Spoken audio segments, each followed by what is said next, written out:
ये है कमाई का अड्डा। CNBC आवाज मोतीलाल ओसवाल स्टूडियो से लाइव।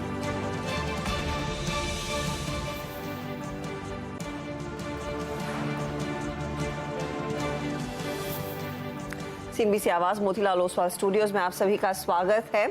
कारोबारी दिन का आखिरी 1.5 घंटे का कारोबार और ऑफ कोर्स आज एक्सपायरी का दिन। मोमेंटम अच्छा खासा बना हुआ है कारोबार में। नजरें रहेंगी आज की क्लोजिंग पर, लेकिन पहले हेडलाइंस। यूएस फेड के इंटरेस्ट रेट बढ़ाने के फैसले से बेअसर भारतीय बाजार। निफ्टी 18,200 के करीब। बैंक निफ्टी में भी खरीदारी। मिड कैप शेयरों में भी रौनक। HDFC ग्रुप का आज दिख रहा है बाजार में दम। HDFC ट्विंस रिकॉर्ड ऊंचाई पर। HDFC लाइफ और AMC में भी दिखी खरीदारी। बाजार को अब HDFC लिमिटेड के नतीजों का इंतजार। 16 महीने के निचले स्तर पर क्रूड फिसलने से ऑयल मार्केटिंग कंपनियों में जोश। HPCL 3% उछला। IOC BPCL में भी खरीदारी। टायर शेयरों में भी तेजी। अच्छे नतीजे और डबल अपग्रेड से चोला इन्वेस्टमेंट 7% भागा। 27 महीनों में सबसे शानदार लोन ग्रोथ। JP मॉर्गन ने टारगेट 700 से बढ़ाकर 1020 किया। बाकी NBFC स्टॉक्स में भी दिखी खरीदारी। ब्रिटानिया के आएंगे चौथी तिमाही के नंबर्स। कल 32% बढ़ सकता है मुनाफा। मार्जिन में भी सुधार संभव। उधर 10% बढ़ सकता है मैरिको का प्रॉफिट। 4 से 5% की वॉल्यूम ग्रोथ मुमकिन। और डॉलर की कमजोरी ने बढ़ाई सोने की चमक। घरेलू बाजार में रिकॉर्ड ऊंचाई पर पहुंचा सोना। 62,000 की तरफ बढ़े कदम।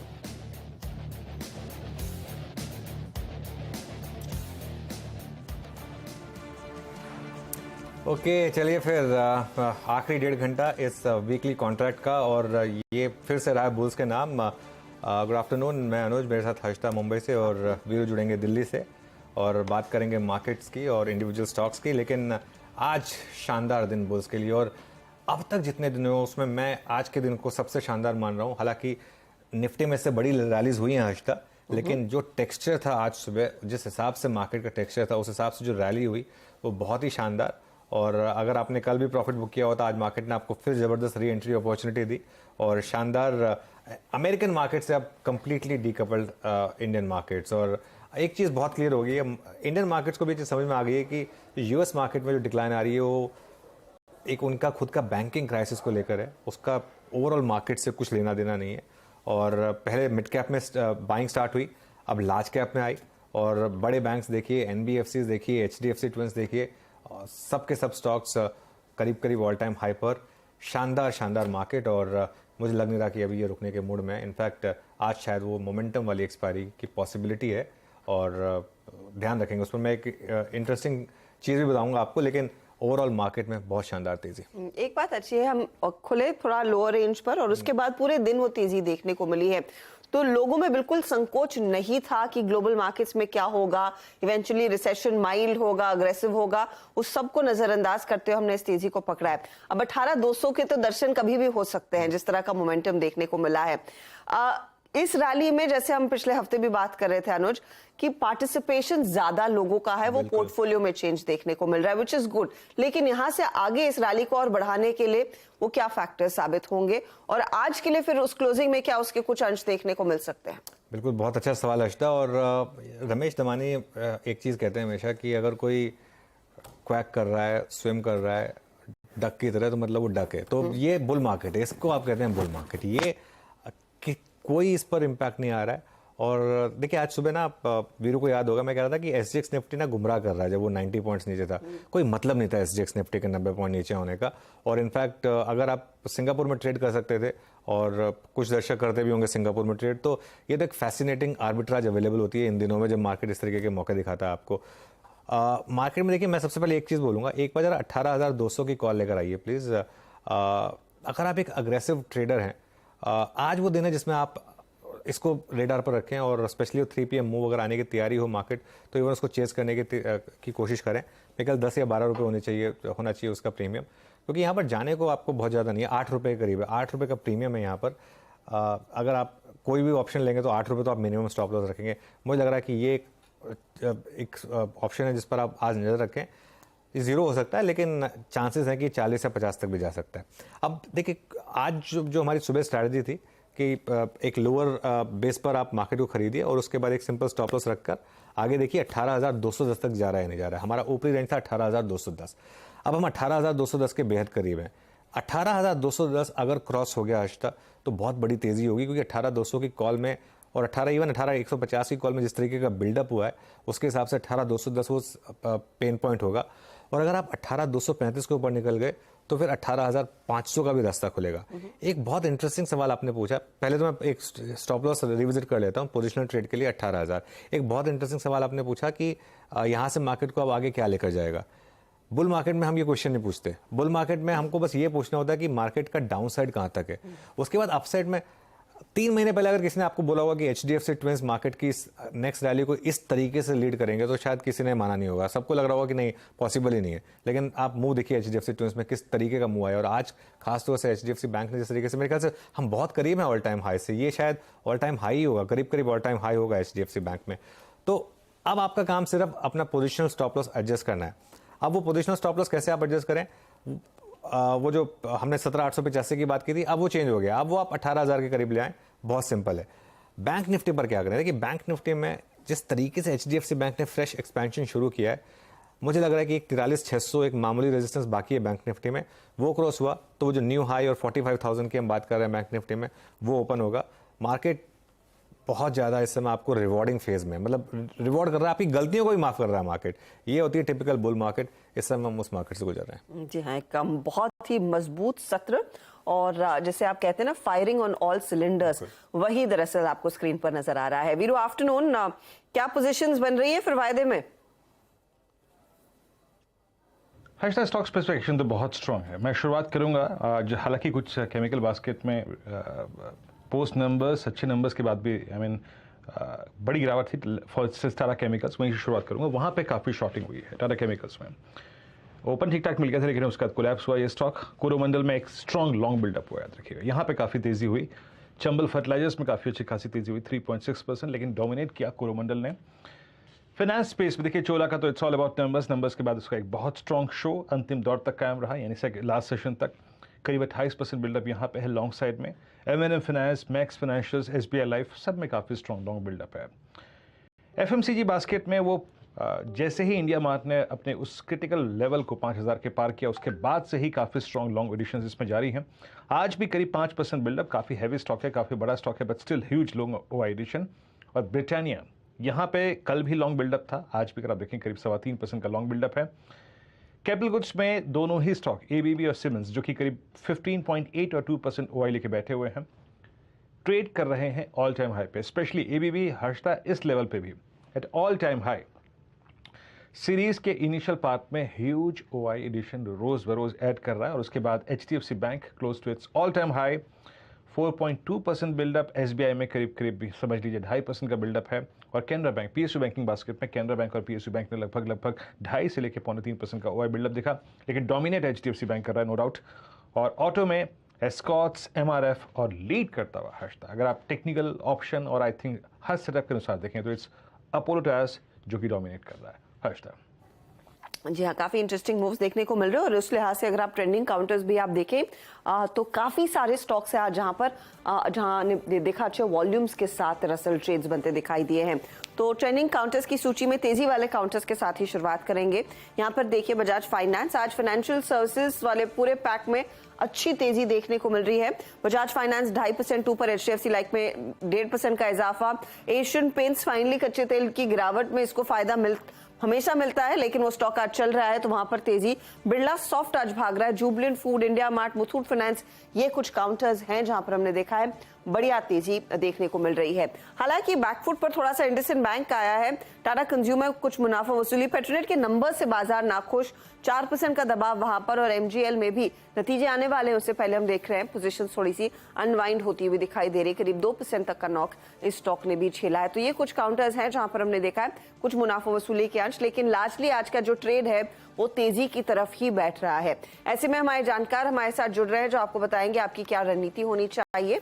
आज फंडामेंटल्स पर हम बात करेंगे अरविंद कैपिटल के आशीष महेश्वरी से। फिर टेक्निकल कॉल्स के लिए हमारे साथ है प्रकाश गाबा, मानस जायसवाल, अमित सेठ, प्रशांत सावंत और आशीष चतुर्मोता।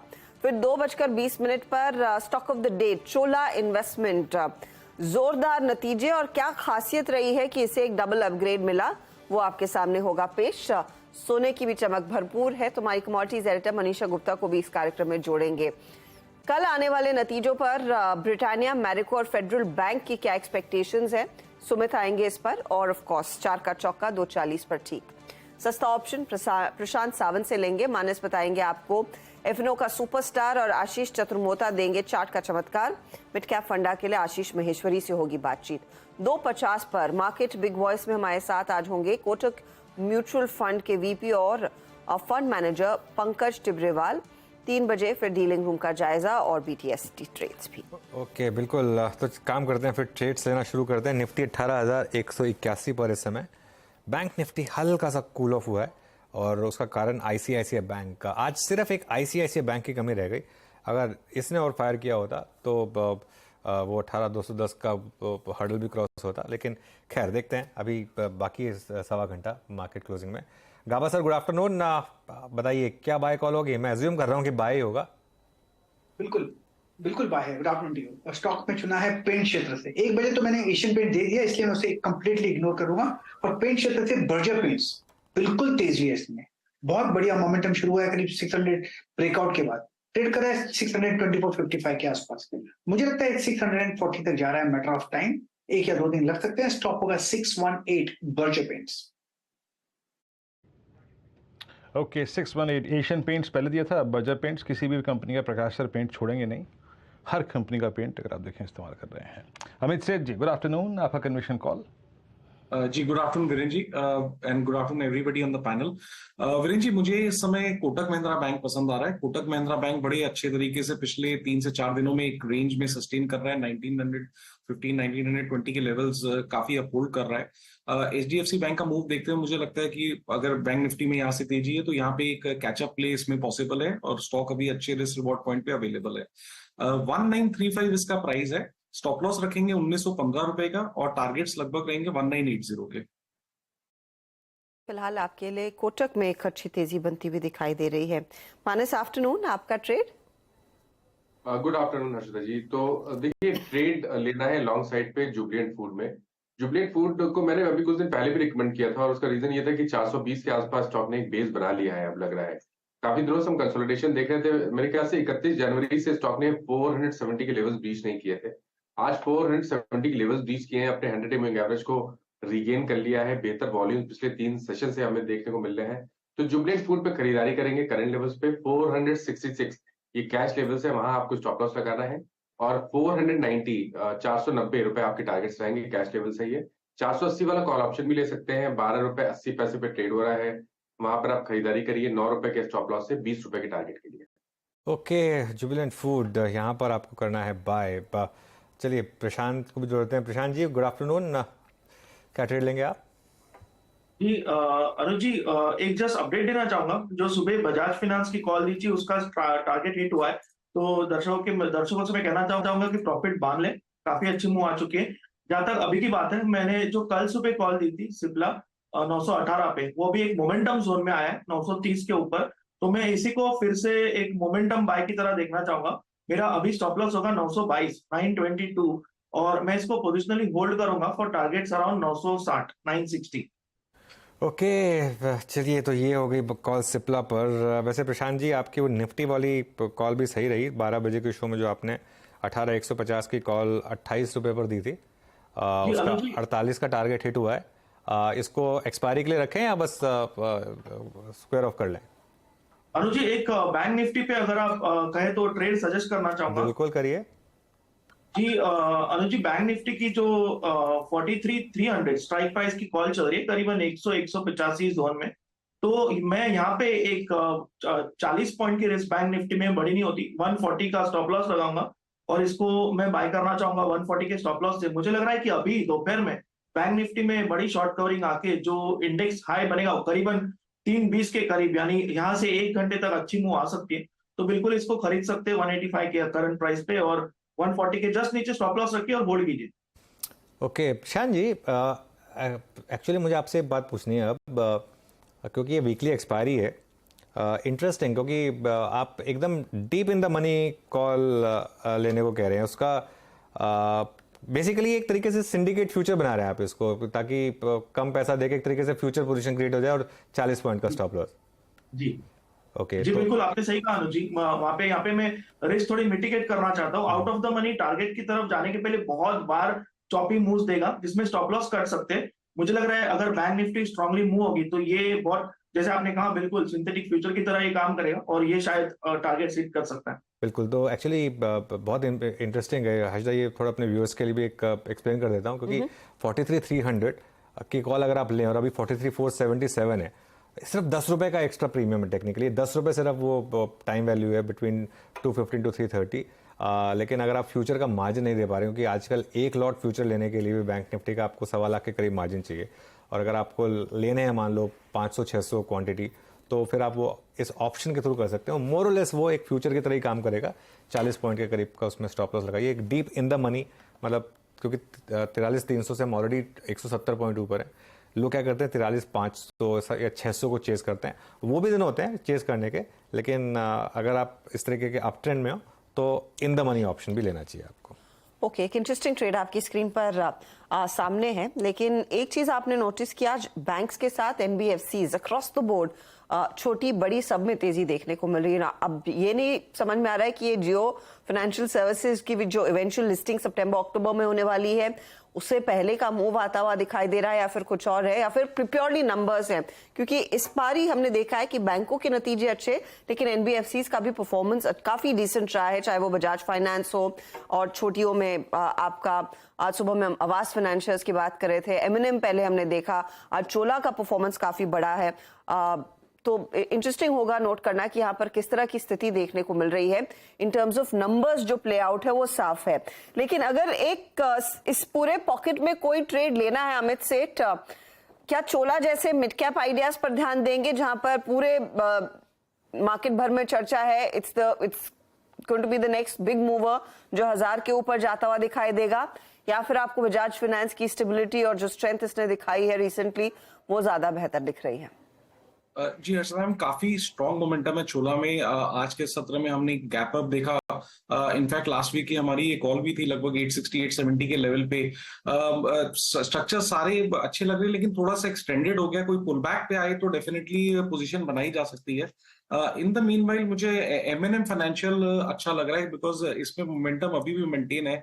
चोला ने थोड़ा सा अपना गेन गिव अप कर दिया। अगर एमएनएम में किसी की पोजीशन है करंटली, उसका प्राइस 288 का, एक छोटा सा 284 का स्टॉप लॉस रखें, और यहाँ पे 295 से 300 के पोजिशनल टारगेट्स पॉसिबल है।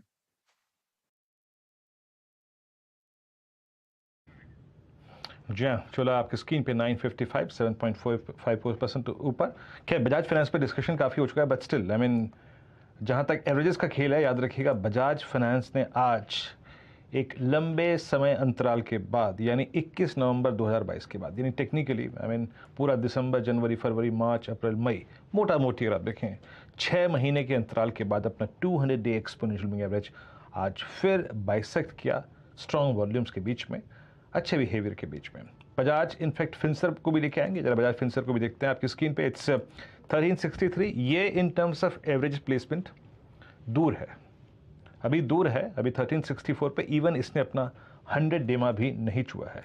आज सुबह मॉर्निंग कॉल, इनफैक्ट माफ कीजिएगा, पहला सौदा में जो हम ट्रेड्स पिक कर रहे थे अनुज और मैं, तो एक ट्रेड आया था कॉनकॉर। मैं एग्जैक्टली अभी तक तो याद नहीं है मेरे को आ रहा है, मैं वो शायद लिख नहीं कर पाया, बट कॉनकॉर को लेके आएंगे आपकी स्क्रीन पे एक बार। ये इस वक्त करीब करीब 631 पे बहुत अच्छा ट्रेड पिक किया था जिसने भी पिक किया था। ये मैं एग्जैक्टली यहाँ पे डिटरमाइन नहीं कर पा रहा हूँ किसने ट्रेड दिया था वो, बट इट्स नाउ 631। मानस आपसे मैं इस पर एक व्यू लेता हूँ, डे हाई पर striking it's 100 day exponential moving average. Concor को कैसे अप्रोच करेंगे?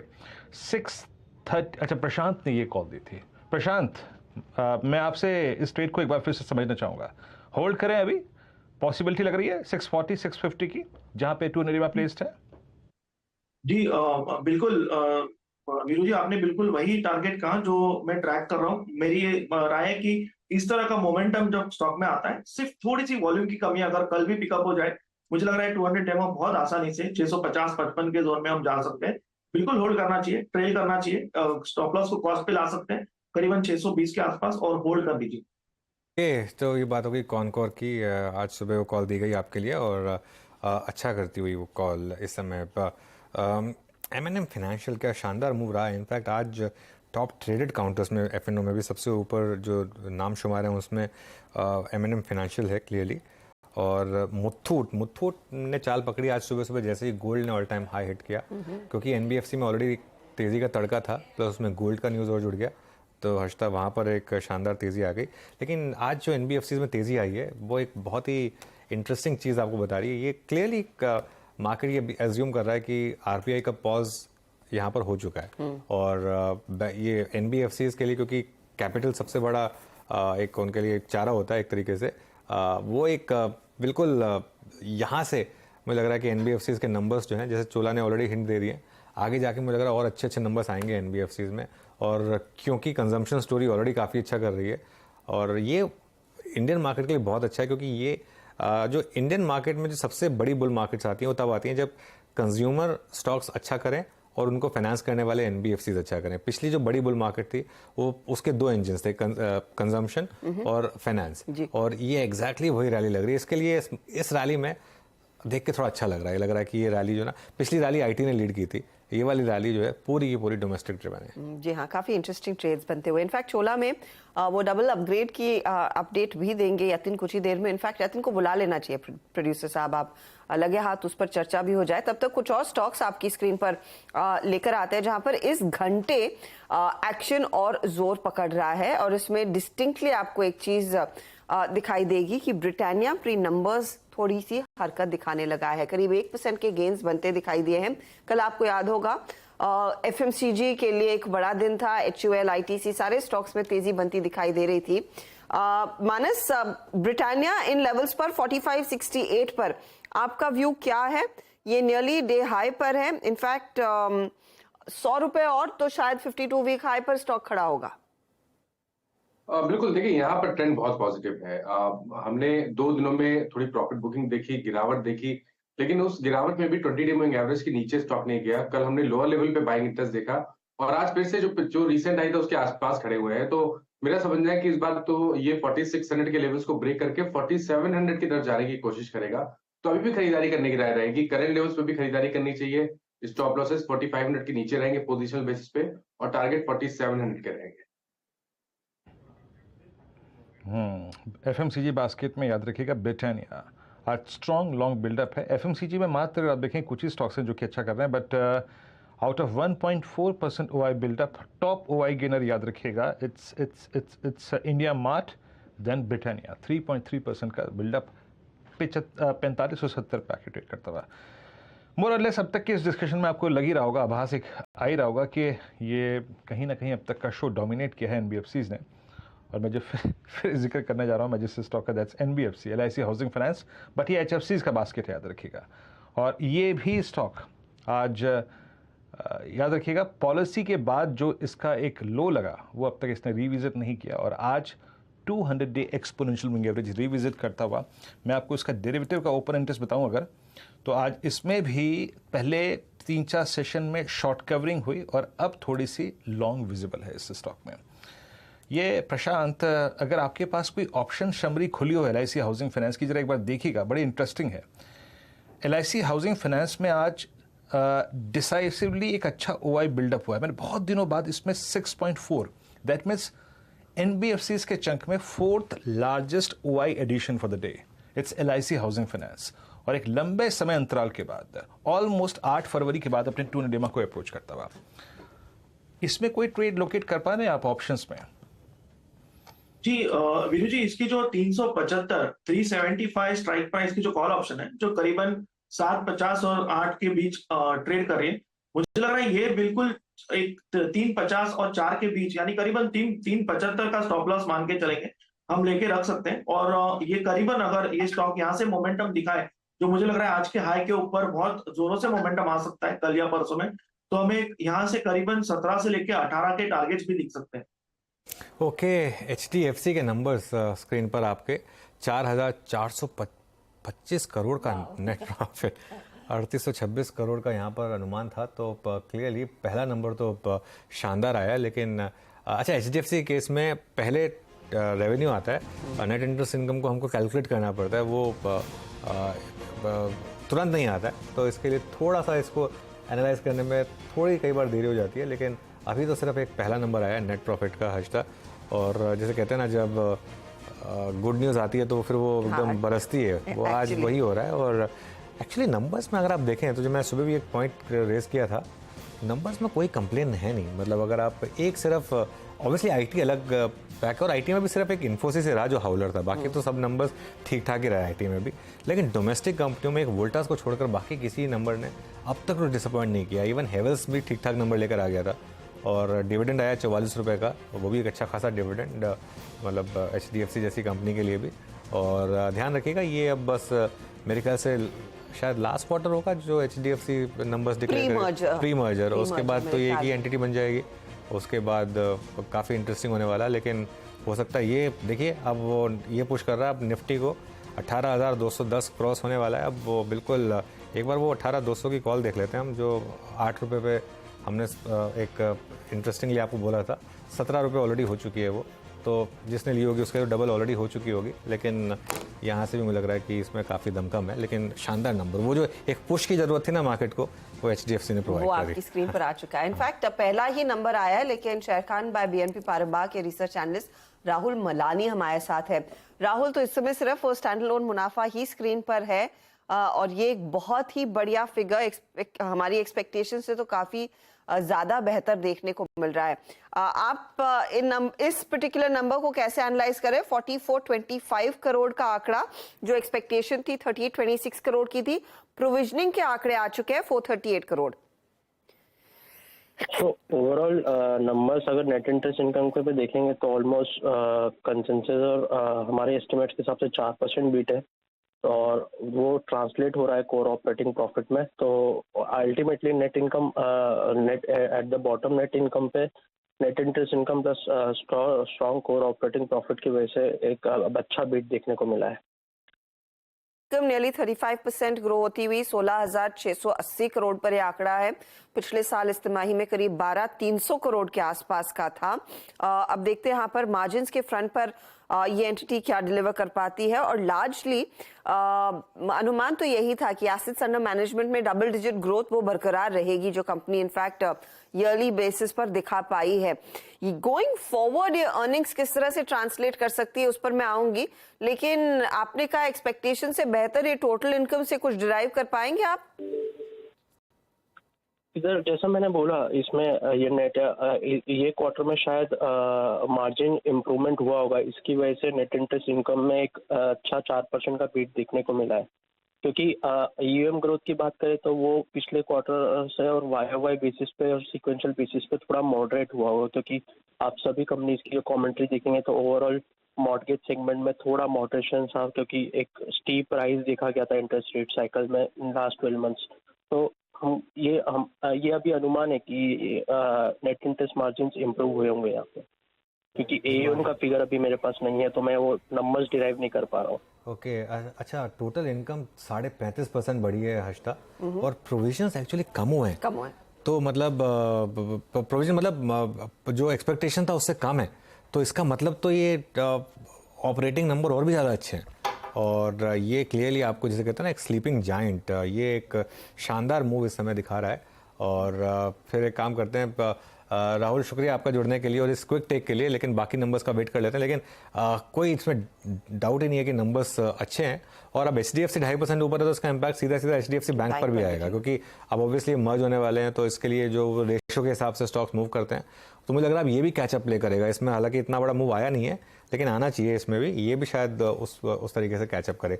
चलिए आशीष चतुर्मोहता को भी जोड़ लेते हैं हमारे साथ, एक्सपायरी दिन तो एक ट्रेड उनसे भी लेते हैं। आशीष जी, गुड आफ्टरनून, बताइए क्या शानदार मोमेंटम मार्केट में, आप क्या चेस करेंगे इस समय? गुड आफ्टरनून अनुज, गुड आफ्टरनून हर्षदा। तो देखिए मार्केट में मेरे हिसाब से बैंक्स पे थोड़ा ध्यान देना चाहिए, और खास तौर पे PSU बैंक्स पे मुझे लगता है बहुत ही बढ़िया बेस बनना शुरू हुआ है। और मैं तो जाना चाहूंगा एक लार्ज कैप स्टॉक जिसकी हमने पहले भी चर्चा की है और अभी वापस रिकमेंड कर रहा हूँ, वो है state bank of India. Disclaimer ये कि स्टॉक हम हमारे पोर्टफोलियो में ओन करते हैं, बट जिस तरह से एक बहुत ही बेहतरीन वीकली और मंथली चार्ट्स पर breakout state bank of India ने 545 के जोन पे किया, उसको बहुत अच्छी तरह से सस्टेन कर रहा है। और ये लास्ट के 2 दिनों की जो प्रॉफिट बुकिंग है, एक अच्छी अपॉर्चुनिटी क्रिएट कर रहा है स्टॉक में स्ट्रेंथ क्रिएट करने के लिए। मेरे हिसाब से अब एक अच्छा बेस 567 के जोन पे बना है, तो जब तक ये सपोर्ट लेवल ये स्टॉक होल्ड करता है, मेरा मानना है 600 रुपए तक के levels state bank of India short term में दिखाएगा। बट पोजिशनली जो इस तरह से स्ट्रक्चर बना है उसको देखते हुए मुझे लगता है 620-630 की ट्रेजेक्टरी भी आने वाले कुछ हफ्तों में स्टेट बैंक ऑफ इंडिया के स्टॉक में देखने को नजर आ सकती है। ओके, देखिए HDFC के नंबर्स देखकर वो जो डीलिंग रूम में एक वर्ड यूज होता है अश्ता, फाड़ू एकदम, मतलब वो एकदम उस तरीके के नंबर्स हैं। ये NII में 300 करोड़ की बीट है यहाँ पर, करीब करीब मतलब 6% की बीट NII में, और प्रॉफिट में 600 करोड़ की बीट है। तो एक टॉप डाउन जिसे कहते हैं ना, जब चलता है तो सब कुछ चलता है आपके लिए, वो वाली बात लग रही है यहाँ पर।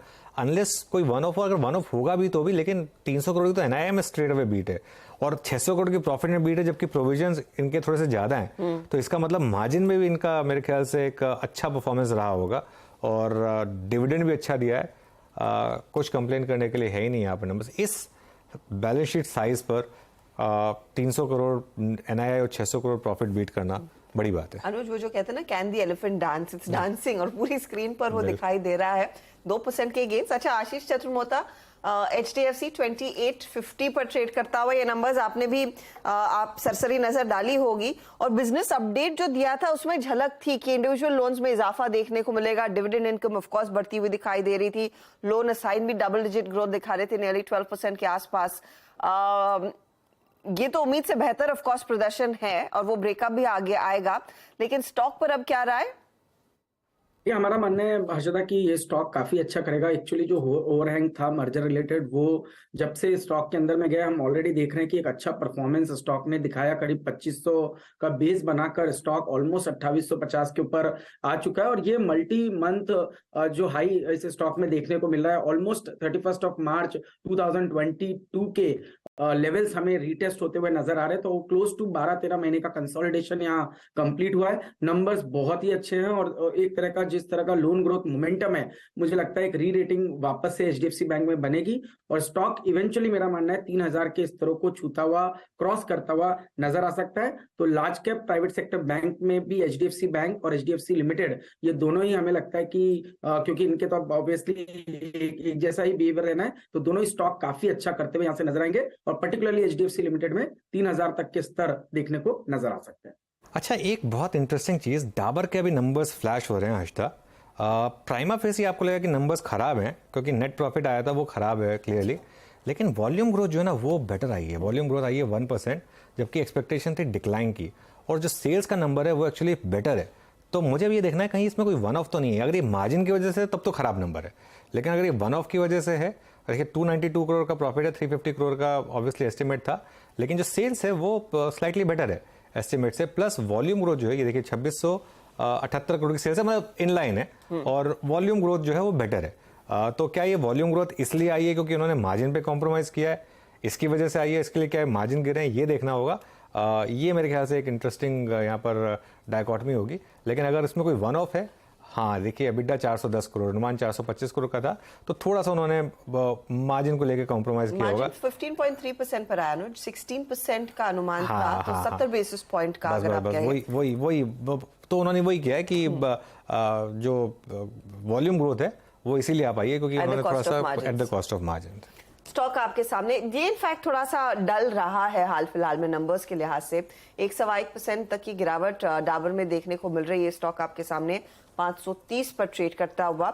इनफैक्ट डाबर की तरफ से कुछ और डिटेल आएगा भी, लेकिन ये फिलहाल आपके लिए नंबर्स है। गावा साहब, डाबर पर टेक्निकली क्या स्थिति दिख रही है आपको चार्ट्स पर, क्योंकि ये बाकी पूरा FMCG स्पेस अच्छे रिटर्न्स दिखा चुका है, डाबर में ज्यादा कुछ हुआ नहीं। ध्यान है, कल मैंने रेकमेंड किया था, उसमें आपको भी मिला था, लेकिन अब थोड़ी वीकनेस है। पॉसिबली ये सेल हो गया on the short term time frame पर, ट्रेड कर रहा है 530 के आसपास, पॉसिबली के 522 देखने को मिल सकते हैं डाबर में। यस, थोड़ा वीकनेस है, डाबर वीक। स्टॉप होगा 535 का स्टॉप लॉस लगा है, थोड़ा सा कमजोर है स्टॉक और फ्लैट ट्रेड करता हुआ 1.5% तक का दबाव। लेकिन इस समय का जो हीरो है वो अनडाउटेडली HDFC लिमिटेड ही है लगे हाथ। एक बार HDFC बैंक, दोनों स्टॉक स्क्रीन पर रखिएगा। HDFC बैंक में भी इस घंटे करीब 1.25% तक की बढ़त देखने को मिल रही है और लाइफ दूसरी तरफ तेजी में तो था ही। तो ये एक पूरा पैक HDFC ग्रुप का जहां पर सबसे ज्यादा गेन्स बनते दिखाई दे रहे हैं। हम NBFCs की वैसे भी बात कर रहे थे, यत्र हमारे साथ जुड़ गए हैं जो आपको बताएंगे कि आप चोला के नंबर्स में JP मॉर्गन को ऐसा क्या अच्छा लगा कि वो डबल अपग्रेड दे रहे हैं। भाग गया स्टॉक आज। बिल्कुल हर्षदा, और एफएनओ का टॉप गेनर है। अगर हम आज स्टॉक ऑफ द डे की बात करें तो वो चोला है।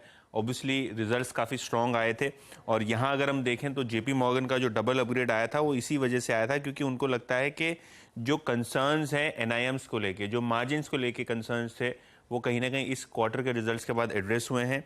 इन्होंने टारगेट जो है 700 रुपये से बढ़ा के 1020 कर दिया है, तो एक 50% जितना target price hike JP Morgan ने आज किया है।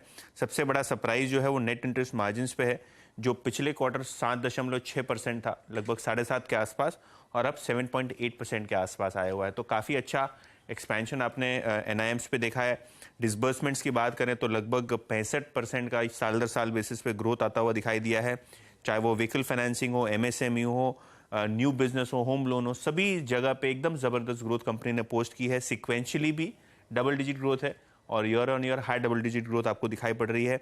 एसेट क्वालिटी में भी बहुत अच्छा सुधार है, ग्रॉस NPA नेट NPA पे। और ब्रोकरेज को लगता है अगर यहाँ जो फैमिली का डिस्प्यूट है, जो भाइयों में झगड़ा है, अगर वो भी सुलझ जाए तो कहीं ना कहीं यहाँ से फर्दर री रेटिंग के लेग्स जो है कंपनी के अंदर है, यहाँ से फर्दर री रेटिंग भी आपको मुमकिन होती हुई दिखाई पड़ सकती है। तो काफ़ी सारे कंपनी के लिए ट्रिगर्स और इनमें से एक अर्निंग्स जो बहुत ही बढ़िया इस फोर्थ क्वार्टर में आते हुए दिखाई पड़े हैं। अब बढ़िया परफॉर्मेंस, स्टॉक आपके सामने आउट परफॉर्म करता हुआ 7 से 8% तक के गेन्स देखने को मिल रहे हैं। हमारे साथ जुड़ गए हैं अब आशीष महेश्वरी भी। आशीष, हम NBFCs की बात कर रहे थे, चोला स्क्रीन पर है, HDFC ने भी अपना परफॉर्मेंस डिलीवर कर दिया है और वो स्टॉक भी लगभग तैयारी कर रहा है 2900 एंड बियॉन्ड जाने की। आप इस समय अपने आप को कैसे पोजीशन कर रहे हैं NBFC के नंबर्स में? प्रेफर्ड पिक क्या है? बिल्कुल, इनफैक्ट चोला के नतीजे से पहले इनफैक्ट आपने देखा होगा पूना वाला के भी बहुत ही बेहतरीन नतीजे आए थे। तो जो NBFC का स्पेस है वो काफी अट्रैक्टिव नजर ऑलरेडी आ रहा है क्योंकि जो क्रेडिट ग्रोथ बनी हुई है इन सारी कंपनीज की वो काफी रोबस्ट है।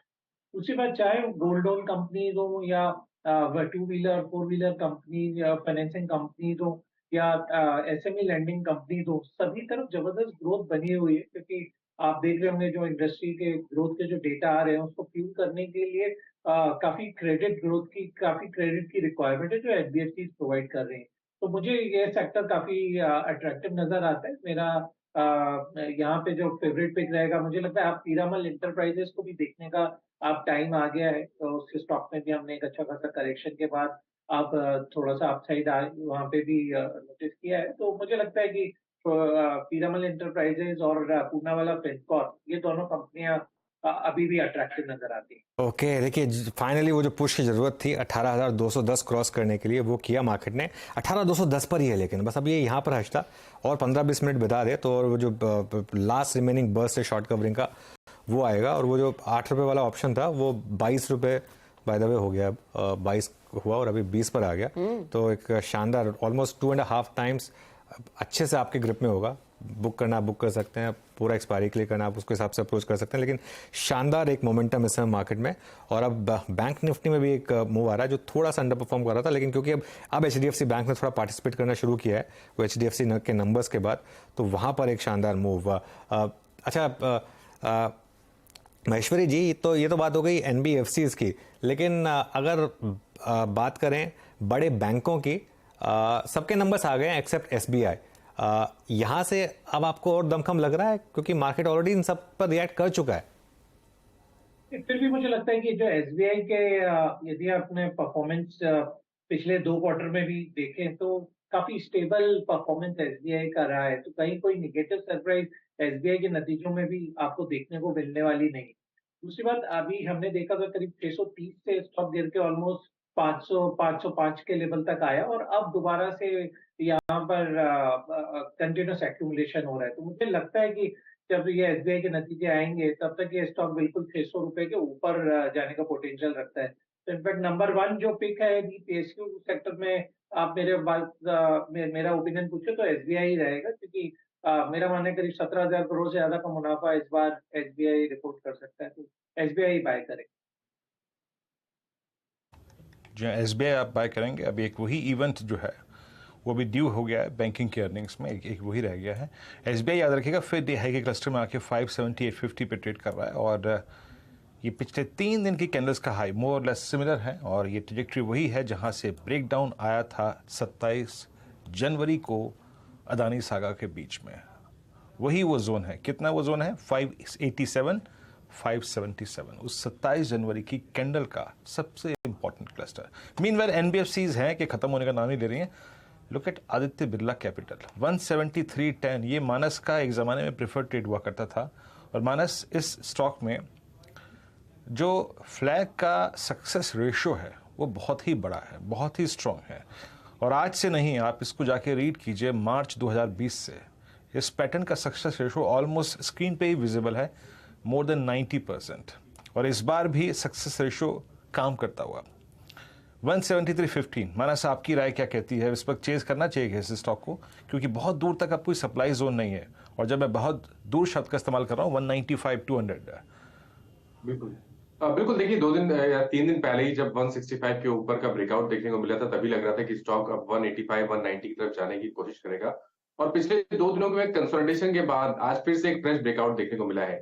तो अब आपके टारगेट 190 रुपए के रहेंगे। करंट लेवल्स पे भी आपको एबी कैपिटल में खरीदारी करनी है, 168 के स्टॉप लॉस से खरीदारी करिए। पहला टारगेट 183 का, और उसके बाद 190 तक के टारगेट्स आपको एबी कैपिटल में देखने को मिल सकते हैं। अच्छा, देखिए मन्नापुरम की तरफ से एक एक्सचेंज को एक इन्फॉर्मेशन भेजी गई है, वो एक ऑब्वियसली अपडेट है ईडी की जो सर्च चल रही है उसको लेकर, और ये बहुत इंटरेस्टिंग है। वो कह रहे हैं कि ये जो सर्च है इसका रेफरेंस है Harshada, deposits accepted by Manappuram agro farms erstwhile sole proprietor of the promoter group prior to 2012, which was subsequently repaid except for deposit of rupees 9.25 lakh। 9.25 lakh रुपए नहीं पे कर पाए, और उसके लिए मतलब ये बहुत इंटरेस्टिंग होगा अगर ऐसा, वो भी 2012 से पहले वाले मामले। ऑब्वियसली ये कंपनी का स्टेटमेंट है, हाँ। लेकिन कंपनी जो कह रही है ये बहुत इंटरेस्टिंग है, मतलब कि अगर वाकई में ये इस चीज़ को लेकर अगर ईडी का सर्वे हुआ है तो, लेकिन ये माने तो मतलब कोई इशू ही नहीं है, कोई इशू नहीं, जीरो इशू। 9 लाख कुछ नहीं है, और 2012 का मामला जहां पर कंपनी क्लियरली कहती है कि हमने सब कुछ तो रीपे कर दिया। एग्जैक्टली बिल्कुल। अब होपफुली वो जो 9 लाख बचे थे वो भी रीपे हो जाएंगे किसी भी। I know. और मुथूट ने एक्चुअली काफी अच्छा किया है, तो क्या ये एक अपॉर्चुनिटी है? महेश्वरी जी से पूछ लेते हैं एक्चुअली। महेश्वरी जी, मन्नापुरम लेंगे या फिर अभी अवॉइड करेंगे जब तक ये ईडी का मामला क्लियर ना हो जाए? देखिए, थोड़ा सा जब भी ऐसा कुछ मैटर आता है तो स्टॉक बिल्कुल एडवर्सली रिएक्ट करते हैं, और जहाँ पे इंस्टीट्यूशनल होल्डिंग अच्छी खासी है तो वो ज्यादा वहाँ पे रिएक्शन देखने को मिलता है। तो मुझे लगता है कि अभी क्योंकि दूसरी जो एनबीएफसी कंपनियां हैं वो वहां पर काफी अच्छा परफॉर्मेंस देखने को मिल रहा है, तो जो बहुत अंडर परफॉर्मर है और जहां पर थोड़े से ये कॉर्पोरेट गवर्नेंस का इशू पे कंपनी फंस जाती है तो वो अवॉइड करना चाहिए। अभी आप इससे पहले आदित्य बिरला कैपिटल की भी बात कर रहे थे, तो इसका भी बेहतरीन नंबर्स दिसंबर क्वार्टर के रहे और मार्च में भी काफी बेहतरीन नंबर में उम्मीद कर रहा हूँ। तो मुझे लगता है कि उन स्टॉक्स के तरफ पर ध्यान रखना चाहिए जहाँ पे नंबर्स बहुत अच्छे हैं, मैनेजमेंट अभी इतना सारा आदित्य बिरला कैपिटल में चेंज हुआ है, तो वो बिल्कुल नई सोच के साथ में, और जो इनिशिएटिव ये कंपनी ले रही है ये बिल्कुल 200 रुपए के ऊपर ये स्टॉक आगे जाकर जाएगा। तो मुझे लगता है कि मन्नापुरम की बजाय एडी capital better bank. Aditya Birla capital आपकी स्क्रीन पे 173 पे अभी बात हुई, इस स्टॉक पे डे हाई की ट्रैजेक्टरी में ट्रेड करता है। मीनवाइल निफ्टी आपकी स्क्रीन पे इट्स 18217 इस दौर का नया हाई। अब हम जाके टेस्ट कर रहे हैं 3 जनवरी के स्विंग हाई को, जो कि करीब करीब आता है 18,230 से लेकर 263 की ट्रैजेक्टरी। मतलब अब हम जा रहे हैं उस जोन की तरफ। मीनवाइल जो स्टॉक्स शूट अप कर रहे हैं अपने, अगर आप देखें क्लस्टर से बाहर निकल रहे हैं, मतलब अपने सप्लाई जोन से बाहर निकल रहे हैं, मैं उसको मार्क कर रहा हूँ एक एक करके। Let's bring Havells. अब हेवल्स फाइनली इस रेंज से इजेक्ट करता हुआ। देखिए वोल्टास तो टेक्निकली बहुत चैलेंजिंग परिस्थिति में है, स्टॉक डिलीवरी नहीं कर पा रहा है, और निकल ही नहीं पा रहा है अपने क्लस्टर मूविंग एवरेज से। हेवल्स भले ही कल हल्का सा शुरुआत में बैकफुट पे आया, उसके बाद शूटअप किया, आज शुरुआत में बैकफुट पे आया, फिर शूटअप कर गया और अब सारे क्लस्टर ऑफ मूविंग एवरेज के ऊपर निकलता हुआ।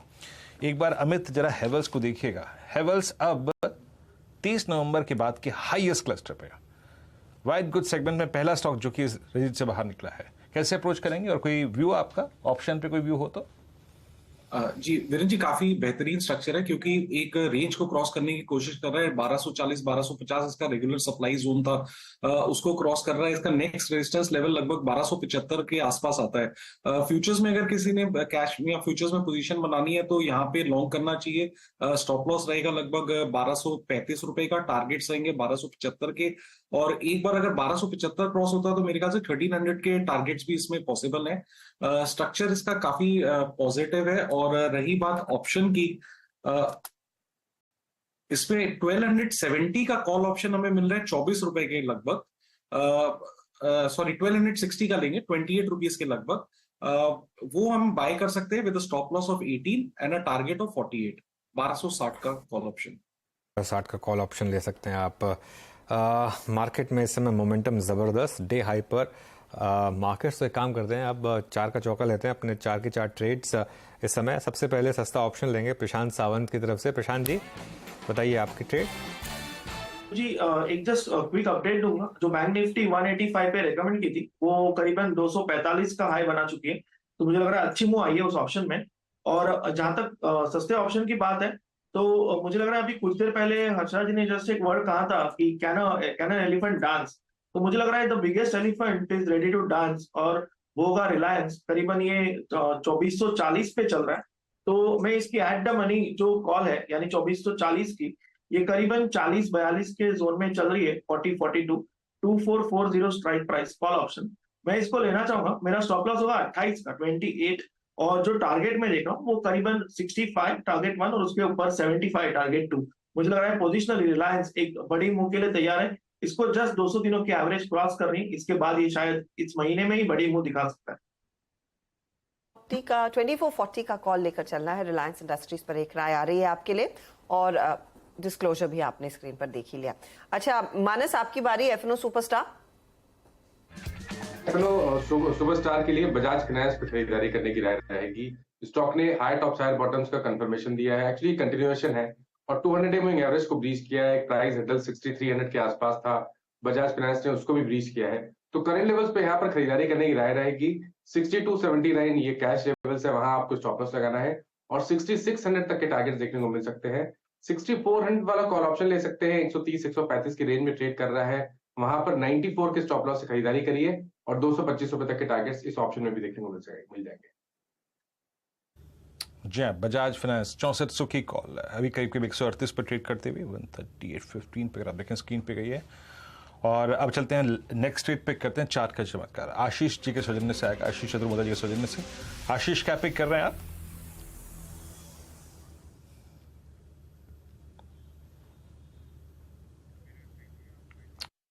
ओके, आई थिंक अभी उनका संपर्क कुछ टेक्निकल बाधाओं के चलते टूट गया है। और एक काम करते हैं, पहले यहाँ पर जान लेते हैं आज का मिड कैप फंडा आशीष महेश्वरी जी के पास से। वो भी आशीष थे, ये भी आशीष थे, लेकिन ये मिड कैप फंडा है। आशीष जी क्या पिक कर रहे हैं आप? मेरा मिड कैप जो पिक रहेगा वो है पारादीप फॉस्फेट लिमिटेड। अब इस स्टॉक को देखने का समय आ गया है। ऑलरेडी इस स्टॉक में बहुत बड़ा करेक्शन हमने देखा है, 72 रुपए से करीब 55-56 रुपए तक स्टॉक आ गया है।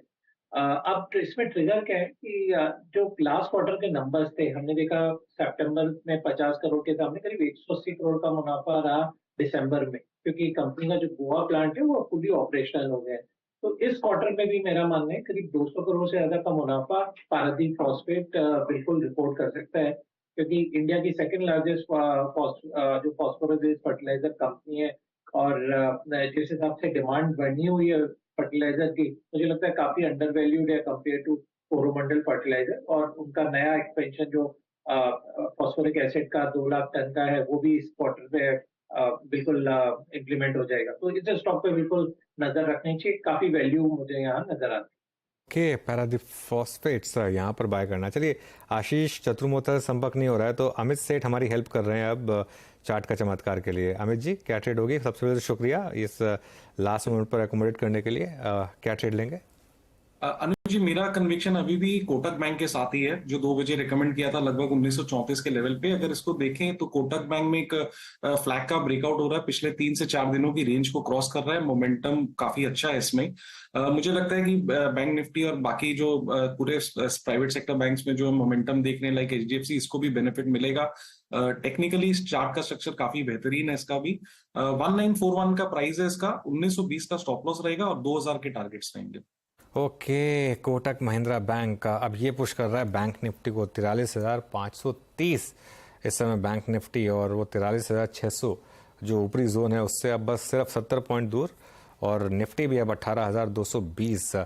क्लियर कट मोमेंटम यहाँ पर बहुत स्ट्रांग, और ध्यान रखिएगा एक 18,235 एक last sort of remaining resistance रह गया है, वहाँ पर अगर आप क्रॉस करेंगे तो एक शानदार मूव, और आपके लिए एक एक्सपायरी मूव भी पेंडिंग है शायद 18,221 इस समय। लेकिन अब एक काम करते हैं, अब कल आने वाले नंबर्स की बात कर लेते हैं, क्योंकि काफ़ी बड़े बड़े नंबर्स आने हैं, और खासतौर से एफएमसीजी बास्केट से तो आनी है। तो सुमित के पास चलते हैं। Sumit, good afternoon. ब्रिटानिया से शुरुआत करें। इनफैक्ट अभी थोड़ी देर पहले डाबर के नंबर्स आए तो थोड़ा मूड माहौल ऐसे भी एफएमसीजी का हल्का हुआ है, लेकिन ब्रिटानिया के नंबर्स में बाजार अनुमान लगा रहा है कि बेटर साइड पे नंबर आएंगे, स्पेशली वॉल्यूम साइड पर, चाहे सीक्वेंशियल बेसिस पे देखें या वाई बेसिस पे देखें, नंबर्स बेटर रहेंगे। रेवेन्यू 4050 करोड़, 14% की ग्रोथ का अनुमान, और मुनाफा करीब 32% बढ़ के 498 करोड़ उस तिमाही के अंदर आने का अनुमान बाजार लगाकर चल रहा है। एबिटा फ्रंट पर या फिर जो कंपनी की ऑपरेटिंग प्रॉफिट मार्जिन है उसके लिहाज से भी देखें तो करीब 17-17.5% के आसपास के मार्जिन आएंगे, जो कि 15-15.5% तो 2% का जंप वहां पर, और एबिटा भी 28% बढ़ने का अनुमान है, 705 करोड़ रुपए का एक एबिटा रहेगा। लो बेस, क्योंकि लास्ट ईयर इस क्वार्टर में वो रॉ मटेरियल के प्राइसेस का इंपैक्ट था, इसकी वजह से कंपनी के जो नंबर्स है उसका बेस छोटा होता हुआ दिखाई पड़ा।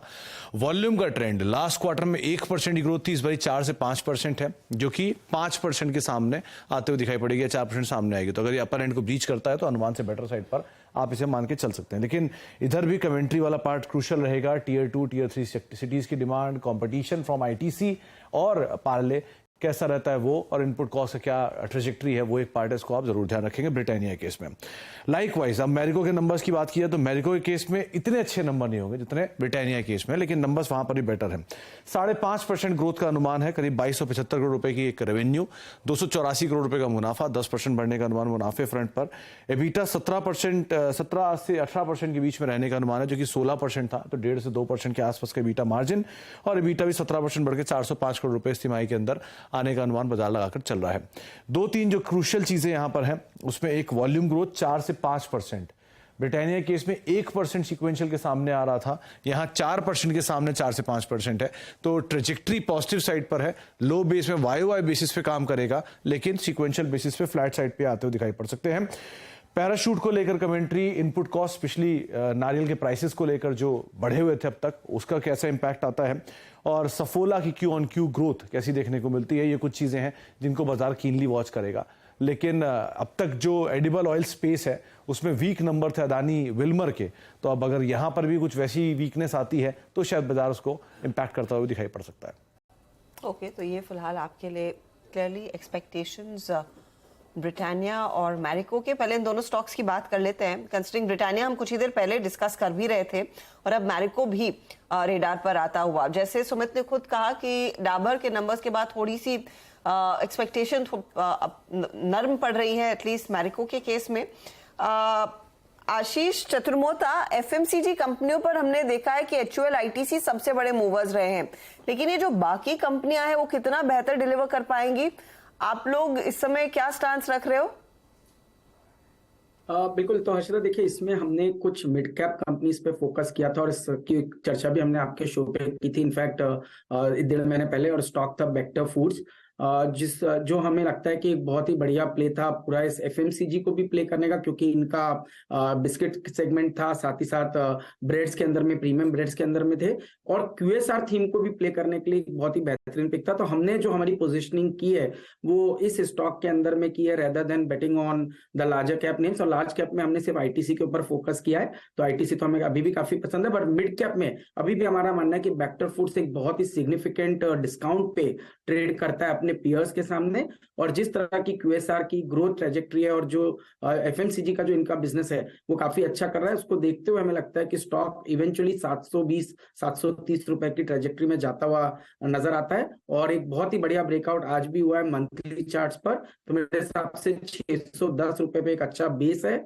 और 720-730 तक की जगह इस स्टॉक में हमें देखने को नजर आ सकती है। ओके, तो मिसेस बेक्टर जैसे ट्रेड्स इनफैक्ट ये थोड़ा सा हटके ट्रेड बताया है इस समय आशीष ने, और इन्होंने ऐसा ही एक ट्रेड एक महीने पहले हमारे सामने रखा था जिसमें करीब करीब 20% तक के रिटर्न्स बन गए। सूर्य रोशनी, राइट आशीष, उसमें आप क्या सलाह दे रहे हैं, बने रहे कि कुछ मुनाफा बुक कर लेना चाहिए? बने हुए पोजीशनिंग PMS में की है वो यही है कि ये स्टॉक एक्सपेंशन इस बार किया है। आशीष सॉरी, आज थोड़ा सा लिंक थोड़ा नहीं काफी खराब है, आपकी आवाज बार बार कट कर आ रही है। इनफैक्ट एक महीने पहले करीब 700 के आसपास रेकमेंड किया गया था और आज 850 के आसपास ये स्टॉक कराया, तो नियरली 20% तक के गेन्स वो एक महीने में इस शेयर ने अपने नाम कमा लिए हैं। तो ये फिलहाल आपके लिए बात हुई जो आशीष की पिक थी और FMCG की जब हम चर्चा कर रहे थे। अच्छा, फेडरल बैंक के भी नतीजे आएंगे, यहाँ पर सुमित क्या एक्सपेक्ट कर रहा है मार्केट? देखिए, बाजार में अगर नतीजों के हिसाब से आप देखेंगे तो आप बिजनेस मोमेंटम 14 से लेकर 17 तिमाही में सबसे बेहतर आने की बातचीत मार्केट्स के अंदर है। डिपॉजिट ग्रोथ करीब 17.5% जो कि 14 तिमाही में सबसे अच्छी होगी, और एडवांसेस ग्रोथ करीब 20% जो कि 17 तिमाही में सबसे अच्छी होंगी। अब आते हैं अंडरलाइंग नंबर्स पे। 32% की ग्रोथ NII के अंदर और 52% की ग्रोथ मुनाफे के अंदर। 824 करोड़ रुपए का मुनाफे का एक आंकड़ा बाजार अनुमान लगाकर चल रहा है। इसके अलावा gross NPA wise situation ease out और net NPA wise situation ease out होने का अनुमान मार्केट्स में है। और NIM से केस में करीब YOY बेसिस पे 28 बेसिस पॉइंट के आसपास की बढ़त यहां पर, और सीक्वेंशियल बेसिस पे 12 बेसिस पॉइंट के आसपास की बढ़त बाजार लगाकर चल रहा है। एसेट क्वालिटी स्टेबल रहेगी, सीक्वेंशियली 650 करोड़ रुपए के आसपास के जो स्लिपेजेस है वो रहने का अनुमान है, जो कि 400-500 करोड़ की रेंज में थे, तो कोई बहुत ज्यादा बड़ा डैमेज नहीं। लेकिन अदरवाइज YOY बेसिस पे नंबर्स अच्छे आने का अनुमान है, और sequentially flat to positive side पे आप इन नंबर्स को काउंट करके चल सकते हैं। लेकिन बैंक्स के नंबर बहुत हद तक डिस्काउंट होते जा रहे हैं हाल फिलहाल के जो नंबर्स आए हैं उनके बाद, तो उस लिहाज से स्टॉक वाइज कैसी परफॉर्मेंस होगी वो देखना होगा। फेडरल सुमित ने जिक्र किया, और याद रखिएगा एक तो बैंक और दूसरी बात इनका गोल्ड लोन पोर्टफोलियो बहुत स्ट्रांग है, बहुत ही स्ट्रांग है। तो जब हम कहते हैं ना अक्सर कि भाई एक एडवांटेज इस वक्त खींच रहे हैं बैंक्स गोल्ड फाइनेंस कंपनियों से, तो उसमें फेडरल का नाम सबसे पहले जिक्र किया जाता है। सुमित ने कहा सीक्वेंशियल बेसिस पे 12 basis point improvement in INIMs and YOY basis पे 28 बेसिस पॉइंट का। आशीष महेश्वरी जी, ये सबसे दमदार स्विंग देने वाला स्टॉक है मेरे ख्याल से पोस्ट कोविड, और एक सेकुलर मूव दिया हायर लेवल्स पे सस्टेन करता हुआ, इस प्राइस पे भी अपनी ऑल टाइम हाई ट्रैजेक्टरी पे है। इस पर आपका प्राइस व्यू, और क्या प्रायर टू नंबर्स बाय करके रखना चाहिए फेडरल बैंक को? आशीष महेश्वरी जी। इनफैक्ट आप देखें तो सबसे बेहतरीन और सबसे स्ट्रॉन्गेस्ट जो स्टॉक्स में इंडियन बैंक और फेडरल बैंक ही रहे हैं, जो अपने ऑलमोस्ट 50 हाई के पास ही ट्रेड कर रहे हैं। ये भी 143 का हाई है और 139 ट्रेड कर रहे हैं। और मेरा मानना है जो 852 करोड़ का शायद प्रॉफिट उनका लास्ट क्वार्टर में था, तो उसके आसपास का बिल्कुल नेट प्रॉफिट इस क्वार्टर में भी आएगा, जो फिनोमिनल ईयर ओवर ईयर पे बिल्कुल अच्छा ग्रोथ है। तो 850 करोड़ के आसपास मैं भी उम्मीद कर रहा हूँ। और जो सिग्निफिकेंट बात है कि इनके जो NPA का लेवल, जो नेट NPA, उसमें बहुत ड्रेस्टिक फॉल आ रहा है। तो 0.98 से 0.77 हुआ लास्ट क्वार्टर में, और इस बार करीब 0.5 के आसपास रह जाएगा। तो ये बिल्कुल इस स्टॉक की फर्दर री रेटिंग कराएगा। किसी भी गिरावट में स्टॉक को अपने पोर्टफोलियो में ऐड करना चाहिए। मेरे लक्ष्य स्टॉक के लिए अब 160 रुपए के ऊपर के अगले 6 महीने के लिए रहेंगे। ओके, बिल्कुल मार्केट में शानदार मोमेंटम हर्षदा। और देखिए आज निफ्टी ने जो आज का मूव है ना, वो एक बहुत ही इंपॉर्टेंट है, क्योंकि 2 दिन का एक माइनर कंसोलिडेशन हुआ और आज एक फ्रेश एक्सपेंशन हुआ। एक्सपेंशन हमारी मार्केट में नॉर्मली पिछले 5-6 दिन का आप ट्रेंड देखें तो 5 से 6 दिन तक कंटिन्यू करते हैं। मुझे लग रहा है कि आज एक फ्रेश एक्सपेंशन मार्केट ने दिखाया, वो 2 दिन के कंसोलिडेशन के बाद, और अभी मार्केट तैयार है 18,500-600 जाने के लिए। बाय द वे, अगर वो आपने वो कॉल ली थी तो वो करीब 28-29 रुपए की हुई है, 8 रुपए वाली कॉल। और मेरे ख्याल से अगर आप टाइम्स अगर आपको प्रॉफिट मिल रहा है तो वो काफ़ी है, और वरना हाफ बुक करके आप बाकी ट्रेल कर सकते हैं। लेकिन अभी भी 3 PM मूव में सिर्फ 2 मिनट बाकी हैं, तो देखते हैं। लेकिन लग रहा है कि अभी के लिए काफ़ी अच्छा प्रॉफिट आपको उस ट्रेड में होना चाहिए था। इवन वो बैंक निफ्टी वाली ट्रेड जो प्रशांत सावंत जी ने बताई थी, उसमें भी शानदार प्रॉफिट आपको हो रहा होगा। वो 43,300 वाली कॉल वो चैनल पर जब रेकमेंड हुई थी, वहाँ से मेरे ख्याल से अब देखिए क्या शानदार मूव हुआ, उसमें 100 रुपये के करीब का मूव आ चुका है। 185 पर वो रेकमेंड की थी चैनल पर, 235 पर उसको रिविजिट किया हमने, और अब 300 रुपये। ये स्क्रीन पर तेज़ी है आपके सामने, और शानदार मोमेंटम। एक काम करते हैं, फिर अपने अगले एक्सपर्ट को जोड़ लेते हैं। बिग मार्केट वॉइसेस में आज हमारा साथ दे रहे हैं कोटक म्यूचुअल फंड के सीनियर एग्जीक्यूटिव वाइस प्रेसिडेंट और फंड मैनेजर पंकज टिब्रवाल। और पंकज जी कोटक के काफ़ी फंड्स मैनेज करते हैं, और उनका एक जो फ्लैगशिप मिड कैप फंड है उसको भी मैनेज करते हैं। Pankaj ji good afternoon. और बड़ी तेज़ी मार्केट में, और इस बार की तेज़ी में एक डिफरेंस ये है कि बहुत ज़्यादा पार्टिसिपेशन है ब्रॉडर मार्केट का, जो पिछली रैली में नहीं था। तो काफ़ी पोर्टफोलियोज भी रिपेयर हुए होंगे अप्रैल में और इवन मई के पहले हफ्ते में। किस तरीके से देख रहे हैं आप इस रैली को? गुड आफ्टरनून अनुज भाई। अगर आप देखें तो मार्च एंड से अभी तक निफ्टी करीबन 5% चला है, लेकिन ब्रॉडर मार्केट आज जैसे आपने कहा उससे ज़्यादा चला है। और इसके अगर कारण देखें तो मार्केट में हमेशा मेरा ये मानना रहा है कि मार्केट 3 चीज़ों का सम्मेलन है, फंडामेंटल, सेंटिमेंट और लिक्विडिटी। तीनों को एक बाय एक देखते हैं कि क्या चीज़ बदला लास्ट 35 दिनों में कि मार्केट में ऐसी उछाल है। अगर हम पहले फंडामेंटल अर्निंग्स की बात करें तो ये तिमाही में करीबन 21 कंपनियों ने निफ्टी में रिपोर्ट कर दिया है, और उनकी अर्निंग्स ग्रोथ करीबन 20% की है, जो अनुमान से करीबन 2 से 3% हायर है। लेकिन हमें सबको पता है कि पहले अच्छी कंपनियों के रिजल्ट आते हैं और बाद के तिमाही सेकेंड हाफ में खराब कंपनियों के रिजल्ट आते हैं। तो अभी मई का महीना चालू हुआ है, जो बाद की कंपनियां हैं उन्हें हमें देखना होगा कि वो किस तरह के नतीजे देते हैं। लेकिन अभी तक जो नतीजे आए हैं, चाहे वो निफ्टी के हों या ब्रॉडर मार्केट में हो, उनमें बड़ा निराशाजनक निराशा होने की का रीजन नहीं है।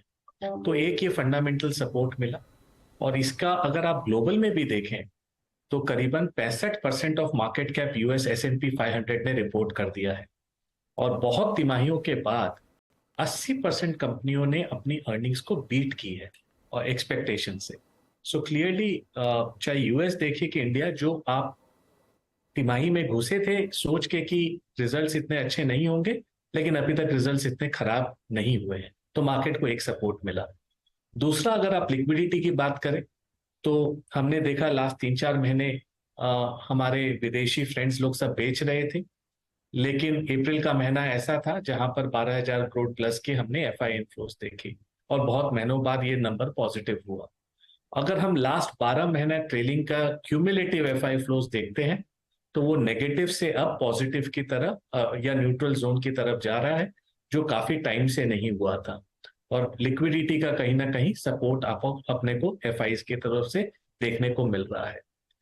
तीसरा, अगर हम सेंटिमेंट का देखें तो कहीं ना कहीं मार्च में जो बैंक्स फेलियर हुए थे यूएस में, उसके कारण थोड़ा सेंटिमेंट गड़बड़ाया था। लेकिन जिस तरह ग्लोबल मार्केट्स ने उसे हैंडल किया, जिस तरह यूएस ने उसे हैंडल किया, और अब जो ये कल के फेड की मीटिंग के बाद ये अंदाजा लगाया जा रहा है कि फेड अब एक लॉन्ग पॉज पर चला जाएगा और रेट हाइक नहीं करेगा, आई थिंक इससे थोड़ा रिस्क ऑन सेंटिमेंट भी वापस आ सकता है। तो ये तीनों का अगर आप सम्मेलन करें तो कहीं ना कहीं मार्केट को एक रैली देखने मिली है। लेकिन हमारा ये मानना है कि क्रेडिट इवेंट अभी तक खत्म नहीं हुआ है। नेक्स्ट 3-6 महीने मार्केट में अपॉर्चुनिटीज मिलेगी, और बॉटम अप बेसिस पर आपको काम करके तैयार रहना होगा। और ये 6 महीने अगर आपके छूट गए तो 24-25 में रिटर्न आपके प्रोबेबली इंफीरियर होंगे। तो नेक्स्ट 6 महीना इज अ डिप्लॉयमेंट फेज। ये फेज को आप ना छोड़े, और आने वाले 24 और 25 के लिए अच्छी मार्केट में तेजी के लिए तैयार रहे। हमारे जो व्यूअर्स तो मतलब मुझे लगता है कि 6 महीने छोड़िए, वो 6 मिनट की ट्रेड छोड़ने को तैयार नहीं है।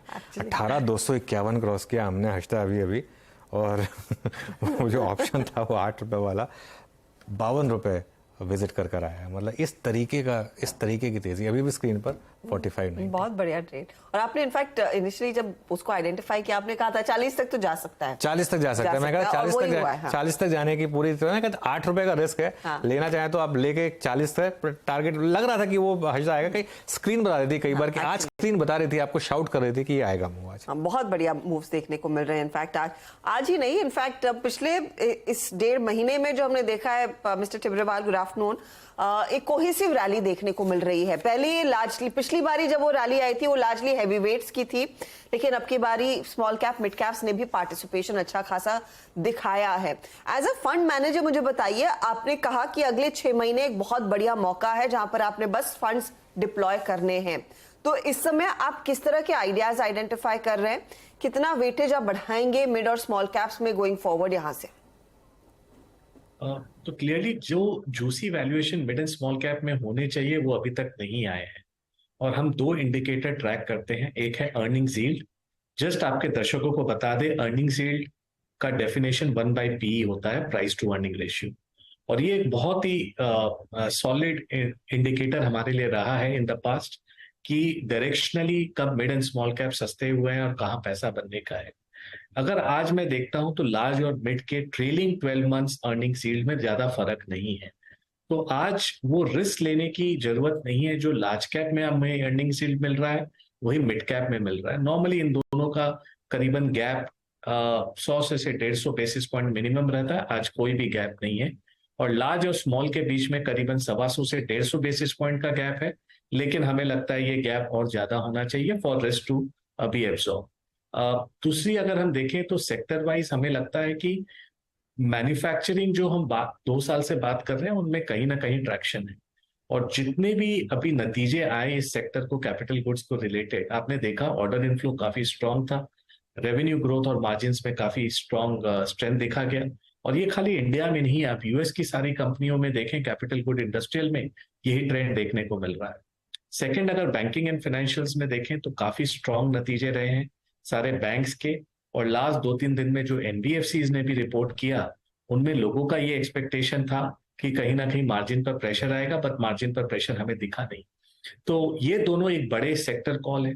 कॉन्ट्रा कॉल में हमें लगता है कि फार्मा पर ध्यान देना चाहिए। इंक्रीमेंटली हम अपने फंड्स में फार्मा पर वेटेज धीरे धीरे बढ़ा रहे हैं और सिलेक्टिव वे में बढ़ा रहे हैं, जहां हमें लगता है कि यूएस में कहीं ना कहीं प्राइस इरोजन बॉटमिंग आउट हो रहा है, और इंक्रीमेंटली 2024 और 25 में हमें अच्छी अर्निंग ग्रोथ इस सेक्टर में और कई स्टॉक्स में देखने को मिलेगी। प्लस हमें लगता है जो डिसअपॉइंटमेंट होगा नेक्स्ट 3-6 महीने के अंदर, तो कंज्यूमर जो आज के दिन कंजम्पशन जो बैठा हुआ है और कंज्यूमर डिस्क्रिशनरी स्टॉक्स जो काफी टाइम से कुछ नहीं किए, उनमें भी कहीं ना कहीं हमें अपॉर्चुनिटी दिखाई देने लगी है। और जैसे हमें लगेगा कि थोड़ा वैल्यूएशन अपने साइड में अट्रैक्टिव हुआ है, ये एक सेक्टर भी रहेगा जहां हम वेट बढ़ाने की सोचेंगे।